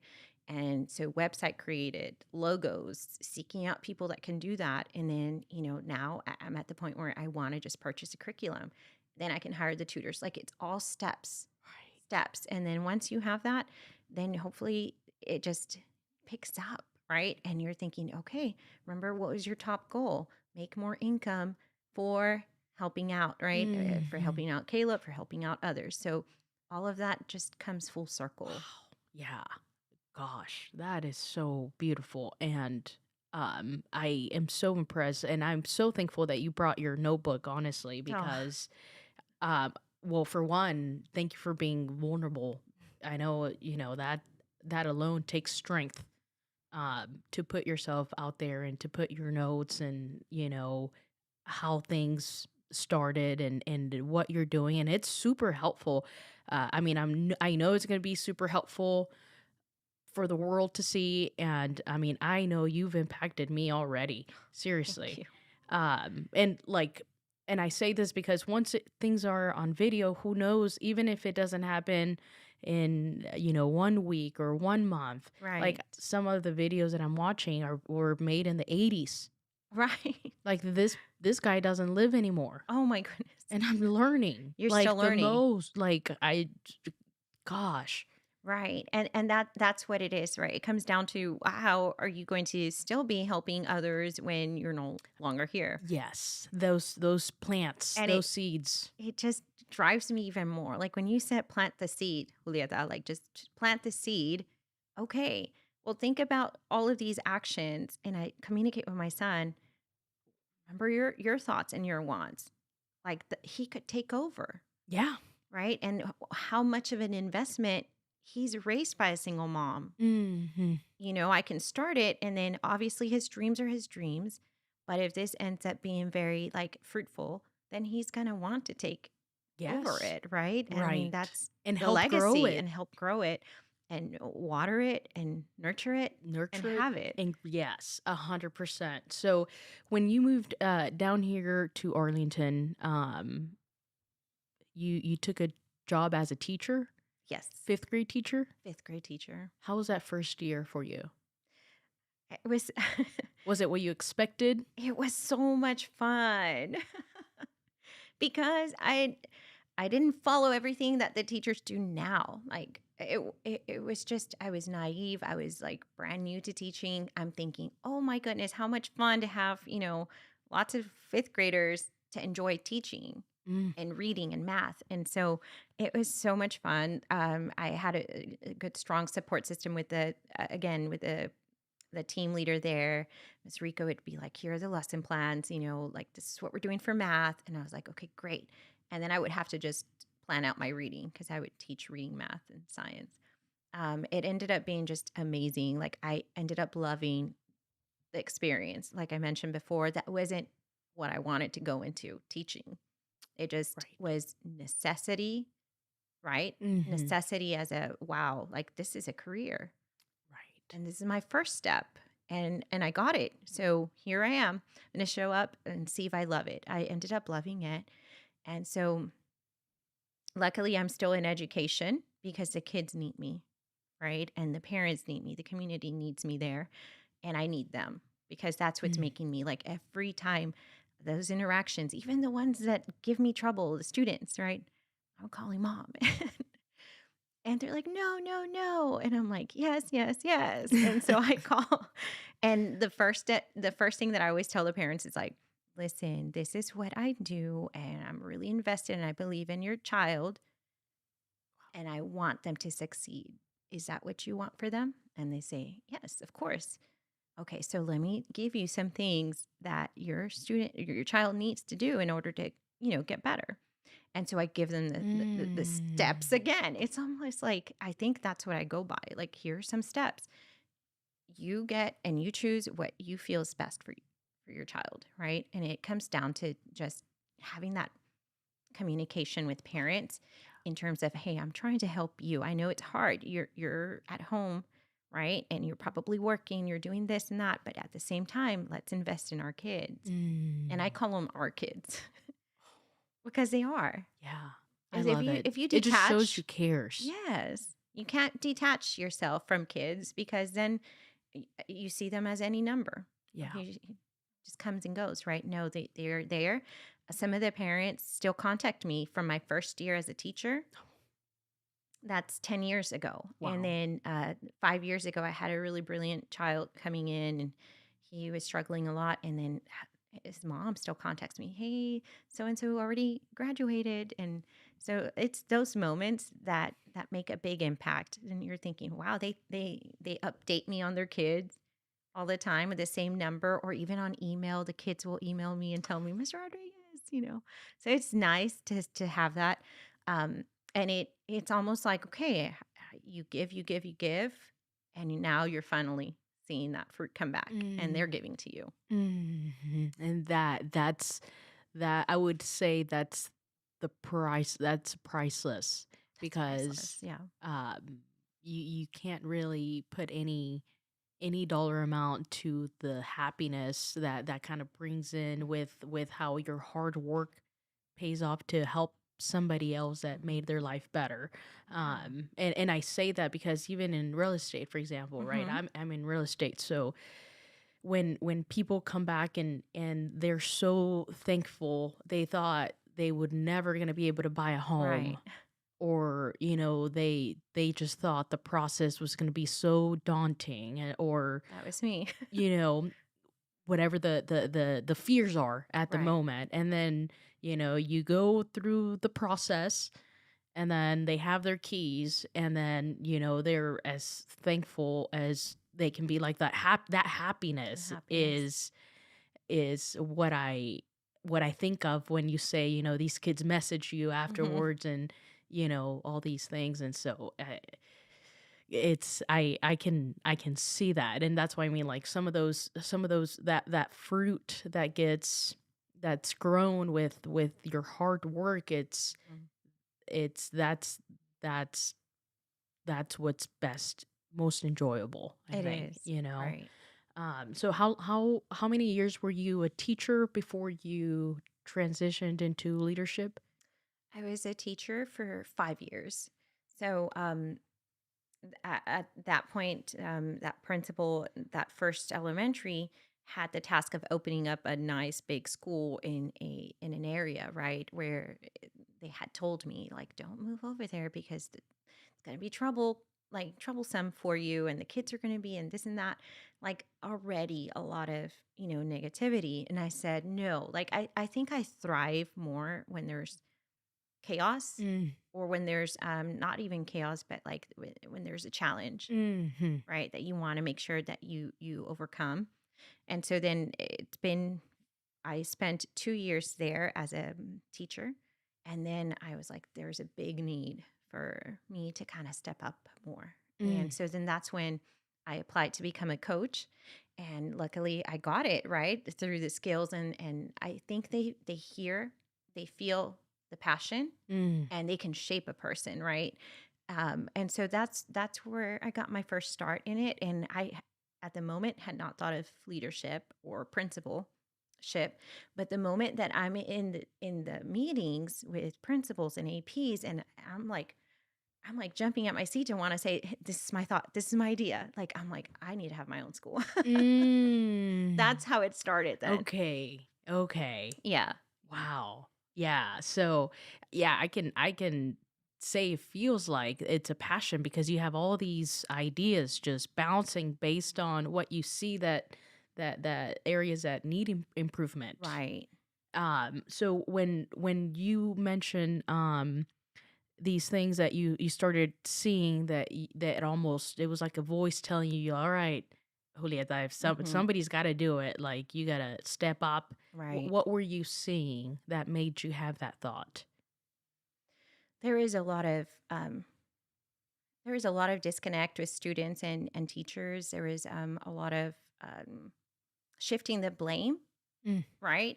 I don't know whether it was a student, whether it was a parent. There's always a blame. okay. And this is just from my close surroundings, right? With the grade. And they're no longer teaching there. They're great, amazing people, Hmm. right? But there's always like that's the situation we as teachers encounter. Like there isn't sometimes support from parents. There isn't a motivation instilled naturally in students. Like you have to cultivate that. And I think that in terms in leadership, that's where the coaching comes into place to kind of instill that in teachers, have that growth mindset, not only in themselves, but the mindset that kids can grow and that parents can also support.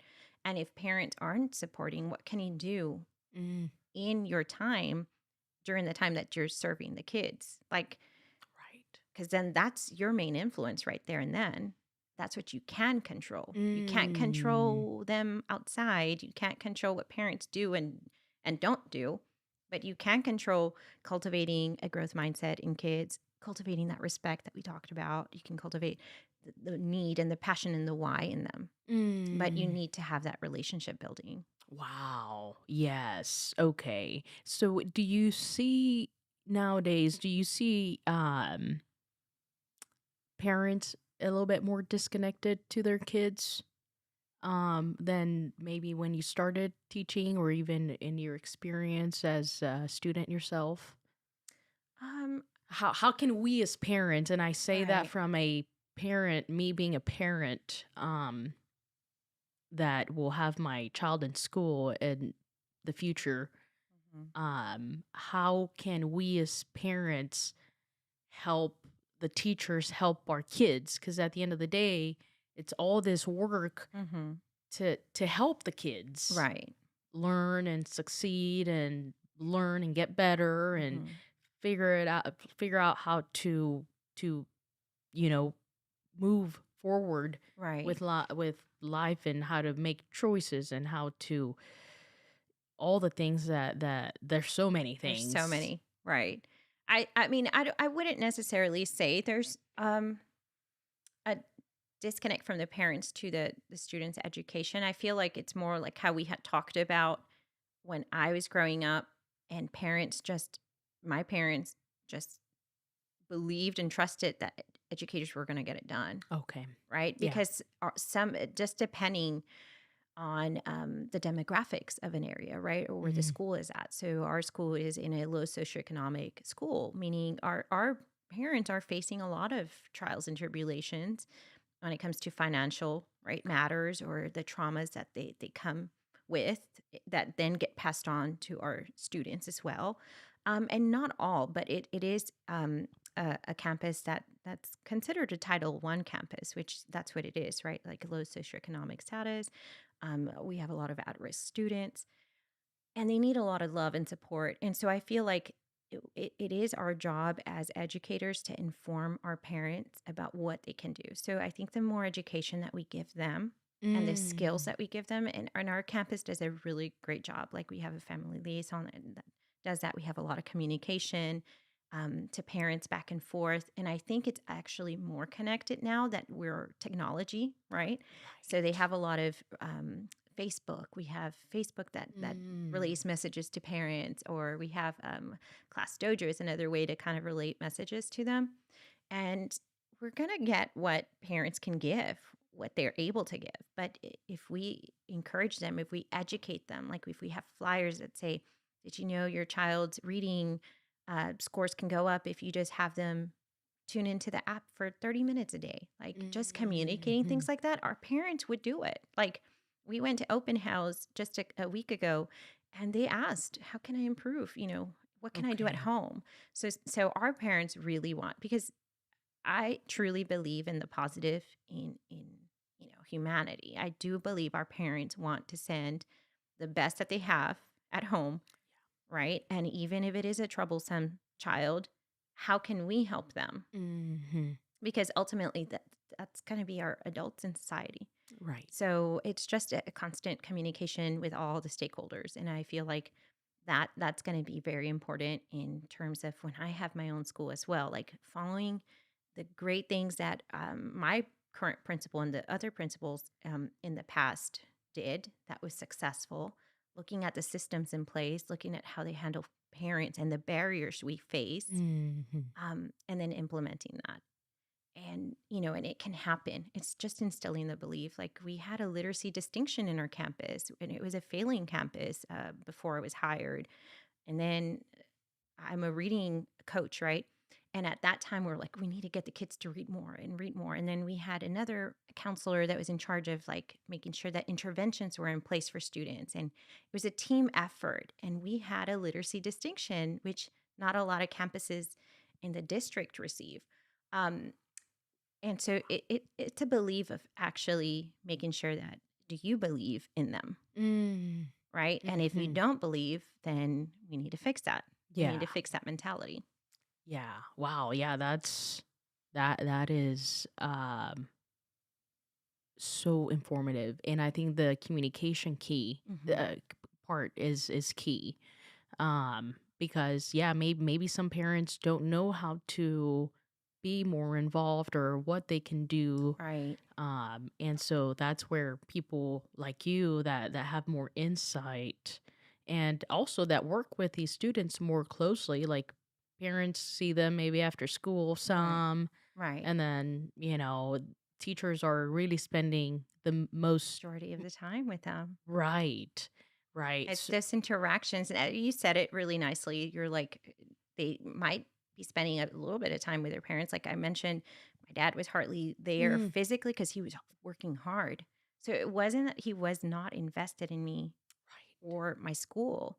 It was a necessity, right? And so in this type of campus, like that's what we have to ensure. Like our parents Mhm. are trusting in The they see system. them. They see the teachers as professionals. Like Right. they actually do Yeah. see us, right, as professionals saying, well, you'll work it Yeah. somehow or another, Right. right? And in other more affluent areas, well, a parent at home might just say, well, I do trust in the teacher, but let's hire you a tutor, right? Mhm. Or let's Mhm. make sure that you are reading every day. Like they have their own systems in place. Just like me as an educator, I know how to help my son out if he needed help, Yeah. right? And so it's Right. just it's just those little slight differences, but I do believe that everybody as a parent, regardless of, income or regardless of your background, if they truly love their child, they believe in them 100%. And I think that's just the commonality that we have: parents, teachers, and students, and educators, leadership. Yeah. Yeah. Yeah. Wow. That's that you've educated me on that aspect because I think it is in some sense true that even growing up, like you think like, oh, the people in school, they're the professionals, they are the ones that should know, Hmm. right? um and so I think of that often, um as far as like what else I can do as a parent to help out more. To help out more. I love that. um because what do I know, but I do know that a lot of it starts at home, and Hmm.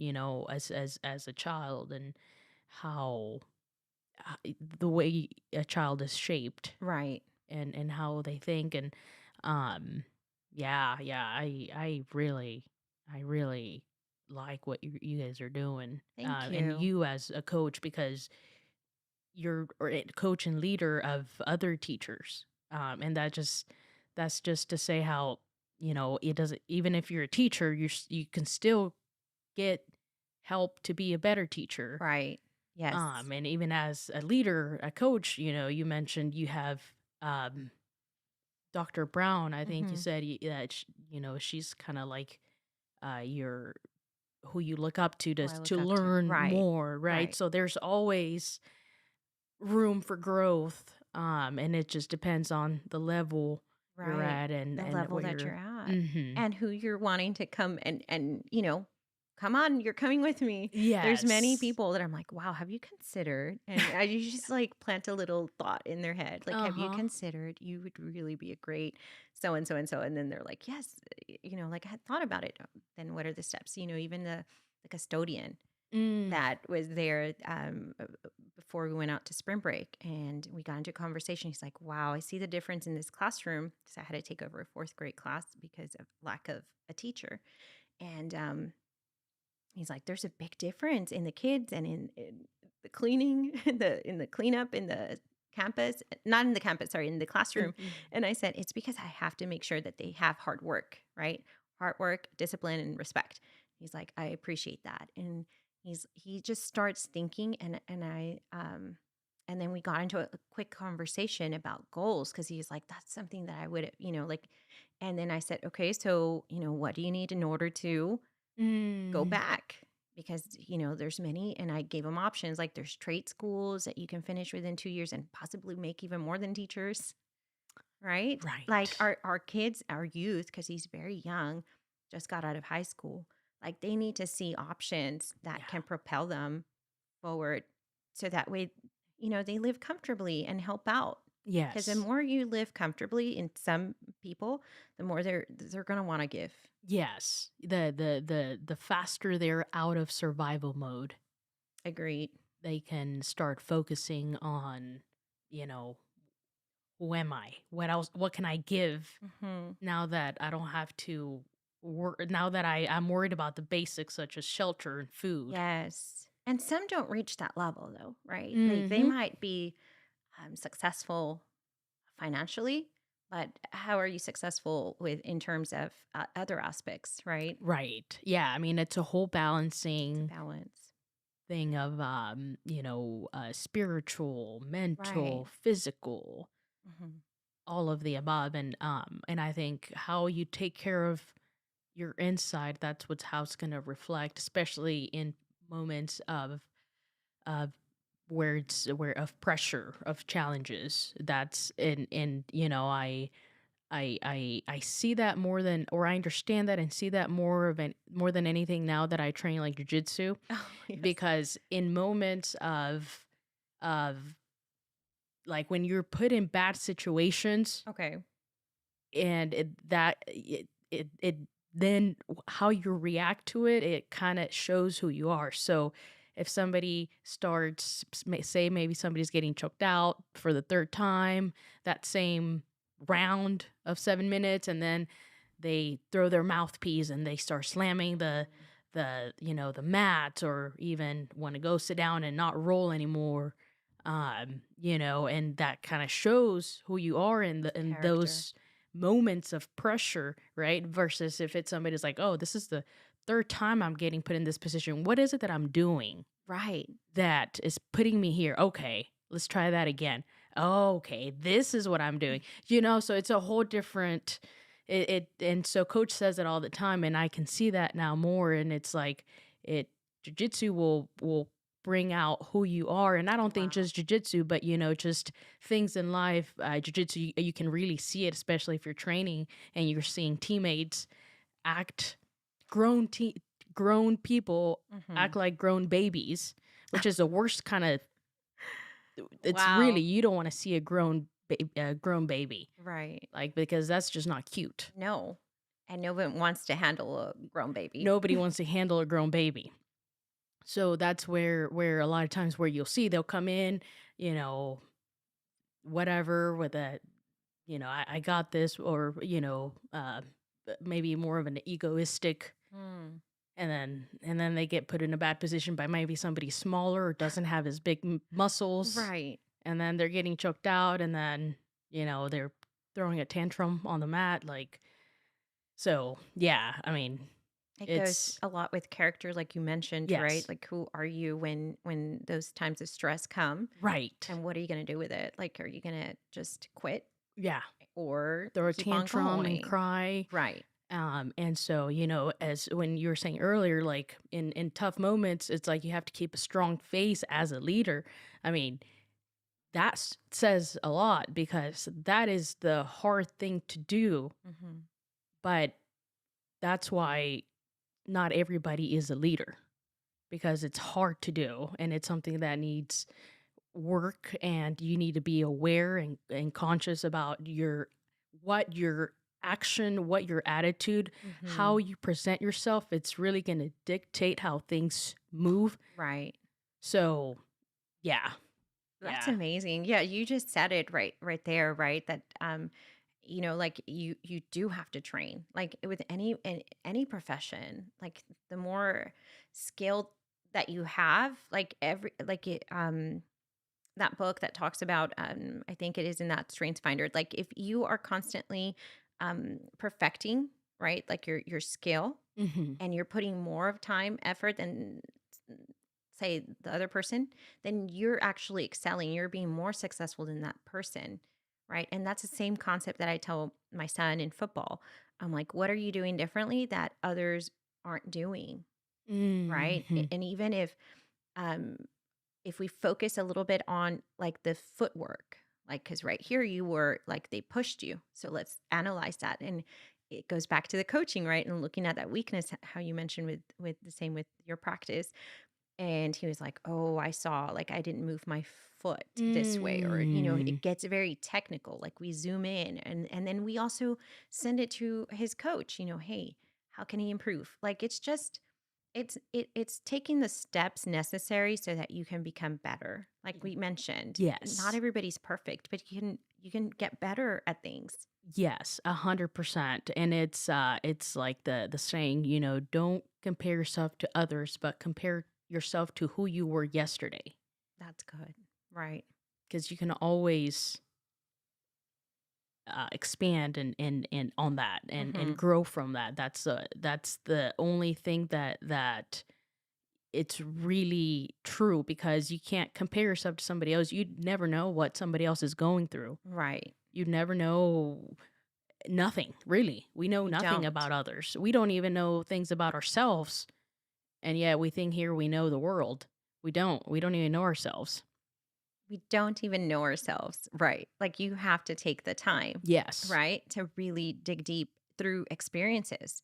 Because you yes, can say, like you mentioned, you can just have a character that you're envisioning that you are. mm, hmm, But until you're put into that stressful circumstance, that a is that show. character going to show up? Right.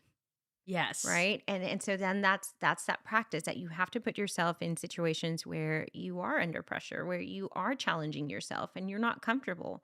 Um, Goes back to everything in my timeline. When you start seeing yourself, how you mentioned comparing yourself to yourself in the past, look at your timeline. What have you done? Yes. How have you grown, right? Right. And you might not like sometimes frustration might creep in because you're like, I'm not there yet. I'm not making so and so this much amount of money, or I'm not really terribly happy. Like then that means you're not living in the present moment and Mhm. reflecting on how well you've adapted to hardships in life. Right. And so just even myself as I'm saying this, sometimes it takes saying it out loud Yeah, to then come back, wow, I it really does. just said that. So let me make sure that I Let me check let me my check own that. selves. Right. Let me Yeah. check myself. And Yes. and and you need that because I'm not where I want to be at just yet. Right. But it's taking like patience, and it's taking uh, like the moment to tell myself, wow, you've gone through so much already. Like little Julieta as a child, would she be happy if Julieta as an adult now? She Mhm. makes me want to cry because she would probably be like, "You go, girl." Yeah. Right? Like Yes. sometimes as girls, you can't like I'm very free spirited. Like I said, just give me the time, the opportunity, and I will show up. Right. Mhm. And that's what I say to God. Like, just give me the time. It's patience. Just give me the time. Yeah. Let me make things happen for people, for myself, for my son. I always have those little prayers to myself and out loud, and I think that's what drives me. Like, Yeah. and I recite that with my son every time we pass by every morning. And they're like, "How's your son?" Like, wow, like he's really naturally good at a lot of things. And I said, it's the power of God and it's the power of the words. Like, Mm. what are you constantly feeding yourself? And every morning, we recite it. God, allow us to be impactful, allow us to make a difference in people's lives, and allow us to be the best selves every day. And I do not pressure him in anything that he does. And I always say, is this too much? Because you're reminding me of me. Like, Mhm. you do a lot. And he's like, I'm okay. I'm good. Like, because he's happy. He's satisfied. He's seeing his own power Yeah. because he's a little leader himself, right? Yeah. In the way he shows up. And so it's just, again, it goes back to how do you want to show up for others? How do you want to show up for yourself? And and that's going to be a big difference, I think. Yeah. Yeah. Yeah. Y- y- That's so beautiful, honestly, because I think that's the ultimate challenge. It's like, how do you raise a good human being that is it's a life of, struggles and Mhm. challenges and so many things that we can't control. Right. um and how do you show up and kind of grow the best little human possible? And I ask myself that question now, Mhm. especially, I To have your my, mom. yeah. Oh, So it's like, even when I do things I'm not proud of or say things I'm not proud of, I'm like I need to do better for her, because she's gonna model hmm, what she sees. right. And it's so true. It's really so true, because you're speaking here, your challenges, what you've went through, your visions, your desires, and all while raising, little human on your own. Mm. And then you have your son saying things like he wants to be an owner of a steakhouse so that Right. he can feed, because everybody deserves to eat a Everybody steak. deserves to eat a steak. like like that's a miracle. That's a miracle, because you don't it just happens, It just happens and you cultivate it. Like you and you said, cultivate. plant a seed. And that was him when he first started joining football. And he was like, I want to be in the NFL because once I get there, because, he would see JJ Watt again, Mm. who are your mentors? Who do you want to emulate? And he's like, JJ Watt gives back a lot. And then I come back now and I remind him, remember when you were young, you wanted to do this. And then you've also seen these organizations. Like, has your thought changed? And he's like, yeah. Like, now I kind of want to think about, providing kids with jerseys and things like that Mhm. in need. And I'm like, JJ Watt does something similar to that. Like, that's possible. Like, you just, whatever you want to do, like, you're just going to give back tenfold. Right. Yes. Yes. And it's just in his kind nature. Like, it is. And again, it goes back to like who were you brought up with? And even if you weren't, then let's make that change now. It starts with me, Mhm. right? If my parents weren't like that, or if I didn't grow up with a mom or a dad, or I was in a foster, let's look at all of our trials and tribulations. And then now, what can I do now? Yes. How can I get past that? Like that hurt. Yeah. And that was something I had to instill in my son too, because he had that emotional void. And Right. sometimes it just takes someone to speak life to you and say, that's enough. And I'm Mhm. very kind, but I looked at him and I'm like, I see you. I've heard you, but that is enough. And he's like, what are you talking about, Mom? Right? Like, that is enough. Like, your dad right now, he is happy. He loves you still. He's happy. He has a wife and a child. And let's take a look at you right now. Are you truly happy? He's like, I miss my dad. I said, it's okay to miss your dad, but it's Mm-hmm. not okay. It is not okay for you to feel sad Yeah. every day, all the time, because then who's it impacting? I love how you said it's okay to miss him, but But now what? yeah, Right? And communicate then, right? And let's figure something else out. Like in the summer, you'll spend the summer with him. I'm not disregarding anything. I just want him to take ownership of his happiness. right. And that's what started happening when he went to middle school and he started singing like football and weightlifting and all of these things that was really giving him, Mm, wow, the strength that he needed, that he's mm. strong regardless of anything. And that changed his world. Like he's like, Mom, it's okay. Like Dad's over there. I'll see him in the summer. It's no big deal. If I don't see him, it's all right with me. Like he just has now, like it was a small little stage where I really had to, like, it hurt me. Mhm. It hurt me to see that he was not happy and that whatever I was contributing wasn't enough. Mhm. Like I could have told him, I work hard for you. All the love I give you. It still wasn't enough.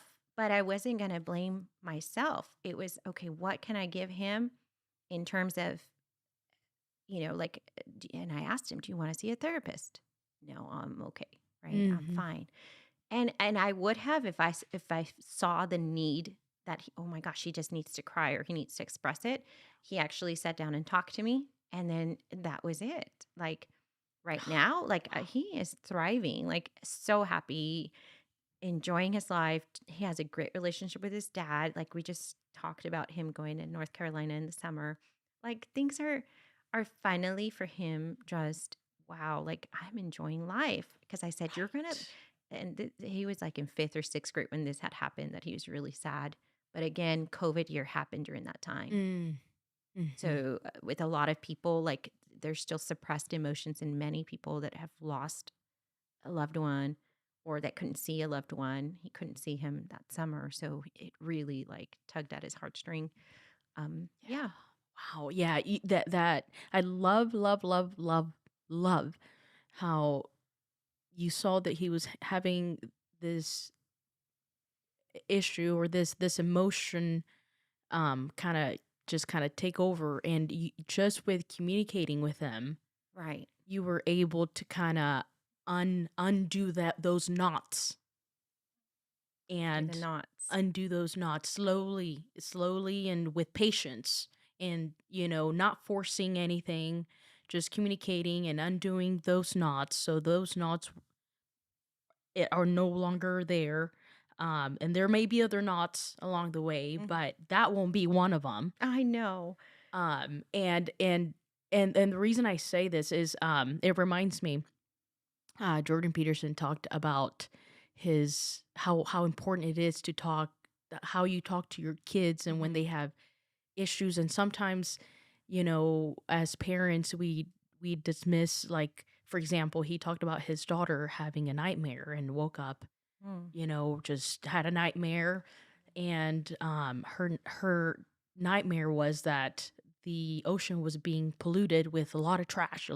And Oh, she woke up and she's like very stressed out, and so crying even, right? So then he says, maybe some parents would say, hey, it's just a dream, it's just a nightmare, go back to right. sleep, like it's no big deal, it was just a dream. And he's like, but that's really not the way to go about it, because just saying, hey, go to sleep, go away, it doesn't really help them. So instead, he said what he did was like, oh, okay, well, um, what could you do to help out to fix that situation? Yes. What would you do? Well, I would do, and they started going and through the process of how to kind of overturn that issue. Mm-hmm. And so she starts thinking of ways to resolve that nightmare she was having. Got And it. so once they talked it through, she went back to sleep just fine. Oh, Wow. And I was like, that was my word. That's what I said. I said, oh, wow. Like, I would have, I probably would have said, hey, it's just a dream. Like, Yes. just to help make them Right. feel Like, it's going to be better. okay. Right. Yes. And it's like, no, help walk, like, sort it out. If they're having, just because you say it's not a problem doesn't mean, It's their stress, right? yes, It's like it's when real for it's them. real for them, right? Yes. It is, and it's about communicating, right? And I told him that, like and after we continued doing that practice, it just felt natural for me. Like I just wanted to hear from him and his feelings, right? Mm. Because he was very much like me when I didn't want to express my feelings, and he was just like, "I'm okay, I'm okay, I'm okay, mom, I'm okay, mom." You could see right Oh, through, I read could right through the see it. lines. I could see it, and then the moment I started getting more vulnerable, like, hey. Mm. Then he started getting more vulnerable as well. And we started talking through it. And he would come, and that practice was now a thing with us. And he was like, Mom. And he would come in tears. He's like, I am so mad at dad. And I was like, okay, tell me about it. And he's like, oh, he didn't get on video to play with me. And he told me he would, blah, blah, blah. To him, that's his connection with his dad. Of course he's gonna feel tears. Of course he's gonna feel like he needs them. Upset. So I again give him 3 choices or 4, whatever it was. But I was like, okay, well, what do you want to do? I don't know. So when they say I don't know, give them those 3, 4 options. Mm. I don't know. Okay, well, here's what it could look like. Ready? It could look like you can just ignore him if you're mad. Mm-hmm. Ignore him. Get over it. Second, it could look like you tell him and express your feelings of how it felt when he canceled on you. Mm-hmm. Or you could just let it go, whichever you want. And he's like, and then following through with it. Which one are you going to do? Because you Mm. want to know as a parent. Right. And so he's like, I'm just going to let him know that he hurt my feelings and for him not to do it anymore. He goes and communicates that with dad, and then he comes back and he's happy. Like he's like, but that's the first step in empowering kids to take ownership of, hey, how are you going to resolve this even when you become an adult? You can't just Yes. like you'll cry, but Yes. after you cry, what do? What are your Yes. actions like? And so that's been a big practice with us even now. Like I tell him all the time, like you can talk to me, or you could talk to you want to talk to Uncle Caesar, the male. Like Mm-hmm. now that he's Mm-hmm. a teenager, 14, and he's like, I'll talk to him. I'm like, Mm. perfect. That's Yeah. okay. And then I resist the temptation of saying, Caesar, tell me everything. Like, maybe I don't need to know everything. Especially as a 14-year-old boy. Like, no. Your brother's like, you don't want to know. Yeah. He's like, yeah, that's something you need to know. Like, okay, as long as you handle it. So it's been a nice now, like it's been just such a joy to be able to do that with him and to help him process through feelings, process through actionable things that he can apply when he becomes an adult and takes over. Because right now he thinks he's like a little adult now. He's like, Mm-hmm. wait until I drive, mom. Like you won't have to do this and that. And I'm like, it's 4 more years and he graduates. Oh gosh, yes. Wow. Oh Wow. yeah, it's been a joy. Very, very nice. So, you're working on your master's? Yes. Master's in educational leadership. I'm currently doing the internship phase, which is very close to finishing already. Mm. And then hopefully after that, just pursuing jobs in either like being a dean of instruction for now or an assistant principal.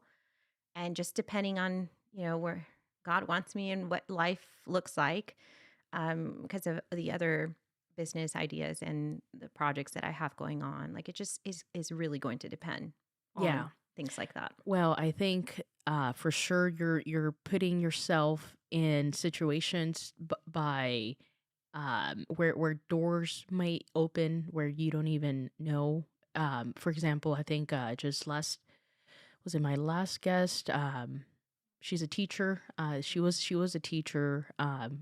What we have a backlog, so she's still not still not live. Oh wow, you have many more Yeah, I to go have. through. Yes. Yeah, I have a backlog, but she came from.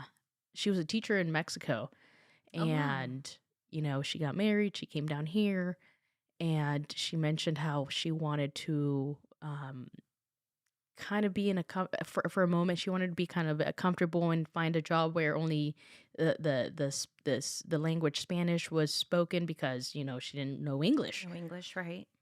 So her husband kind of encouraged her to get a job where she would be forced to learn the language. Wow. So she found herself a job, and she was there for 2 years where she learned English, really. Wow, that's amazing. And now, and then she applied to be a substitute, or a teacher assistant, Okay. and she went through she did the interviews, and she got a position as a teacher assistant. And she even says she doesn't even know, like, how, like, with however she could Oh. speak. And I think a few months ago, but there was a teacher that resigned, Mm-hmm. and so she took over the class. Oh, wow. And so now she says, now she's gonna take her test so that she can, start Good for teaching. her. Yes, because she used to be a teacher in Mexico. Yes. Wow. And now, The doors open for her. yes, exactly. And so what I told her then, which is exactly kind of what I see here too, the same thing. It's like you put yourself in a position to accept bigger responsibilities, or maybe get you closer to what you really want to do, or what you really love. Yes. And sometimes you don't know what doors will open. You'll never even, sometimes don't even know there's a door there. Right. But if opportunities will happen, doors will open, and if you don't put yourself in that position, you won't be able to receive it. It's somebody else will. Right. But by putting yourself in the position, you'll be ready to even receive things that you didn't even see possible. You didn't, right. Like you didn't see. And I like how you say that, because sometimes we as people want to have like I do, right? My steps, and here are my goals, and here are my plans, which is beautiful and it's amazing And it's needed. and it's needed. But at Mhm. the same time, you don't know for Right. sure what will happen, right? At least you have a blueprint of what you want to happen, Yes. right? And you're Yes. still flexible with it. Right. In any event, you're thinking, okay, life hits you with a curveball, right? Mhm. What are you going to do after that? Right. So that's the whole thing about taking the steps and making sure that, okay, at least I'm trying my best to get to where I want to be. Mhm. Because if I didn't, then I would be stuck in a comfortable place thinking, what Mhm. if? What What if? if? What if? And then, at least I've tried, the book, the children's book that I wrote for my dad and my son, I sent it out, and at least I tried, right, to get it published. And so what I did was, this company from California, the actual owner of it gave me feedback Mm. on the book. And she's like, I want to get it published. But that book is so special to me that I wrote it when I was like thinking of my dad. And I was like, I don't know how to fix it. Instead of taking it as feedback, like, okay, she knows what she's doing. She's a company of like little libros in California. And she's like, I really like it. And then here I am sitting on it, not making any revisions or edits, right? But Mm. at least I took that opportunity. I've now like dug back, given those revisions, because I wasn't ready then. Mhm. You might not be ready then, right? Mhm. At that moment that someone gives you that constructive feedback. You Mhm. might not be ready for that change, like we mentioned with all the people in my life. It's when you finally say, you know what, boom, it comes to you naturally. And I'm like, this is actually the ending that I want for the book, right? Mhm. And this is how I'm going to make that story come alive even more. She was right. Like I needed to make it more alive with my dad, right? Because I was thinking of him as like old and fragile. And in the story, he's a boxer. And because in real life, he was one in Mexico. And I'm thinking, okay, writing in terms of my son sees him as an older grandpa. She goes, no, I want it the opposite. Mm. She's like, I want him to be seen as a strong grandpa, as a role model. And so I was like thinking that makes sense, but I wasn't ready to touch it Wow. because And it's you my wrote a story. book. It's my story. Yeah. Sometimes things need to happen when they need to happen. Yes. Because at the time, if you weren't there mentally, you couldn't force hmm something. Which is on that timeline. Remember that I showed Oh, you? It yes, says yes. submit book for Yes. review. And so, like, yeah, it says submit book for review a long time ago. And I did. And then I haven't gone. And then passions, it's just like, just how helpful it is. It's almost like you're helping yourself in visualizing yourself in your life, but also having a higher power to help guide you that way, Yeah. which is what you were talking about with miracles and Yes. with, just God providing. Yes. Yes. And one more thing I want to add to that is, like Sadhguru says, sometimes we think we want an outcome, um, but sometimes the outcome we'll get might be better than what we ever even envisioned. I love that. And it is, I feel that, and I feel it is so true, that sometimes things can happen better than how than what you even wanted or expected. Oh my goodness. Yes. And so when I heard that, I'm like, that's right. Sometimes we want this specific outcome, but sometimes the outcome we'll get from our hard work might be better than what we even thought, hmm like what we even wanted for ourselves. So, like, the outcome could be even better. And what do we know? Don't. We don't know. Right? you know? Wow. So, It's nice to have your outcomes listed or wanted or in your mind, wherever it is that you keep it, whether you share it with a friend, right? A yes. family member. It's just important to kind of, okay, so remember when you said you wanted to do this, where are you at on that? hmm Accountability partner. Accountability. And Yes. my brother-in-law, Sonny, he has currently done that. He's like, hey, so and so can, if you do this, you can self-publish your book, or you need to apply for this business loan, this and that. Like he's checking me still. hmm Like like that's amazing that family members know your goals, Yeah. because in that way you're able to then encourage each other. Like my close set of friends, one Freddie, like he has his own Mexican business, his restaurants, and Larry, an aspiring rap artist, right? Like it's us 3, and we were constantly like, "Where are you at on that? Where are you at on that?" Or like we'll have like a, "Hey, we need to sit together, talk business really quick," right? Like just hmm learn from each other, and you need that. Yeah. You need to have that as well, like having strong people that have been through it, or are going through it, or aspiring to go through it, For sure. right? For sure. 100%. All 100%. walks of life. Yeah. All right. So I have one more question for you. Sure. And I ask everybody this at the end of a podcast. Hmm. And I just want to know what your personal definition of happiness is.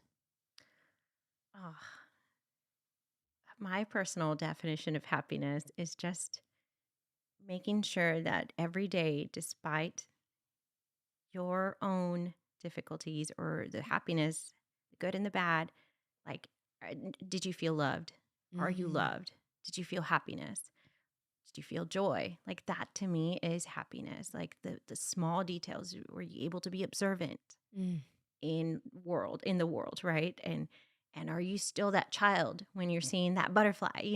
Are you really paying attention oh, to this moving world, even though it looks still? yeah. Mm-hmm. Like that to me is happiness. Like seeing stranger. Like I sometimes, even though it looks kind of creepy, I'm like, oh my goodness, how cute. They're over there just eating together. I'll be in the parking lot just staring for that one moment of happiness in others. And that just is Mm. like, it jolts me like with energy, Wow. like the happiness, Yeah. because there's also the downfall to that. And it's enjoying that as well. That's a part of Mm-hmm. life. Yeah. Everything, the struggles. Yeah. How were you helpful to others? That to me is happiness. Like just showing up to a person, whether they're in their happy state or they're in their low state. Mm-hmm. Because a lot of people flock to the happiness Mm-hmm. and leave the others, right? Like, oh no, he sucks the joy out of me. Mm-hmm. No, like at least show up, give them a kind smile. Hey, it's gonna be okay. Right? Mm-hmm. like you not necessarily have to be best friends, but it's seeing that empathy and that compassion for others Mm. regardless, and just spreading that light. I love it. I love it. Well, I want to thank you again Thank for you. being here, sharing your tools, sharing your thoughts, sharing, uh, so much about yourself. Thank you. I appreciate it. All that just being vulnerable and just wanting to keep pushing and giving the best of you and sharing so many good nuggets that helps mothers, single mothers, and non-single, like just all of the above. All of the above, humans in general, right? Yes. Yes. And thank you, because it really allowed, sometimes when you speak it to someone else, like it helps you clearly, like something clears up in your vision or in yourself. You're Mm-hmm. like, wow, I said that. Wow, like that's really how I feel. Yeah. Right. And so Yes. I thank you for that. It really helped.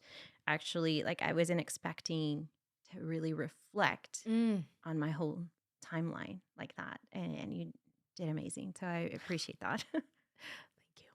All right. Thank you.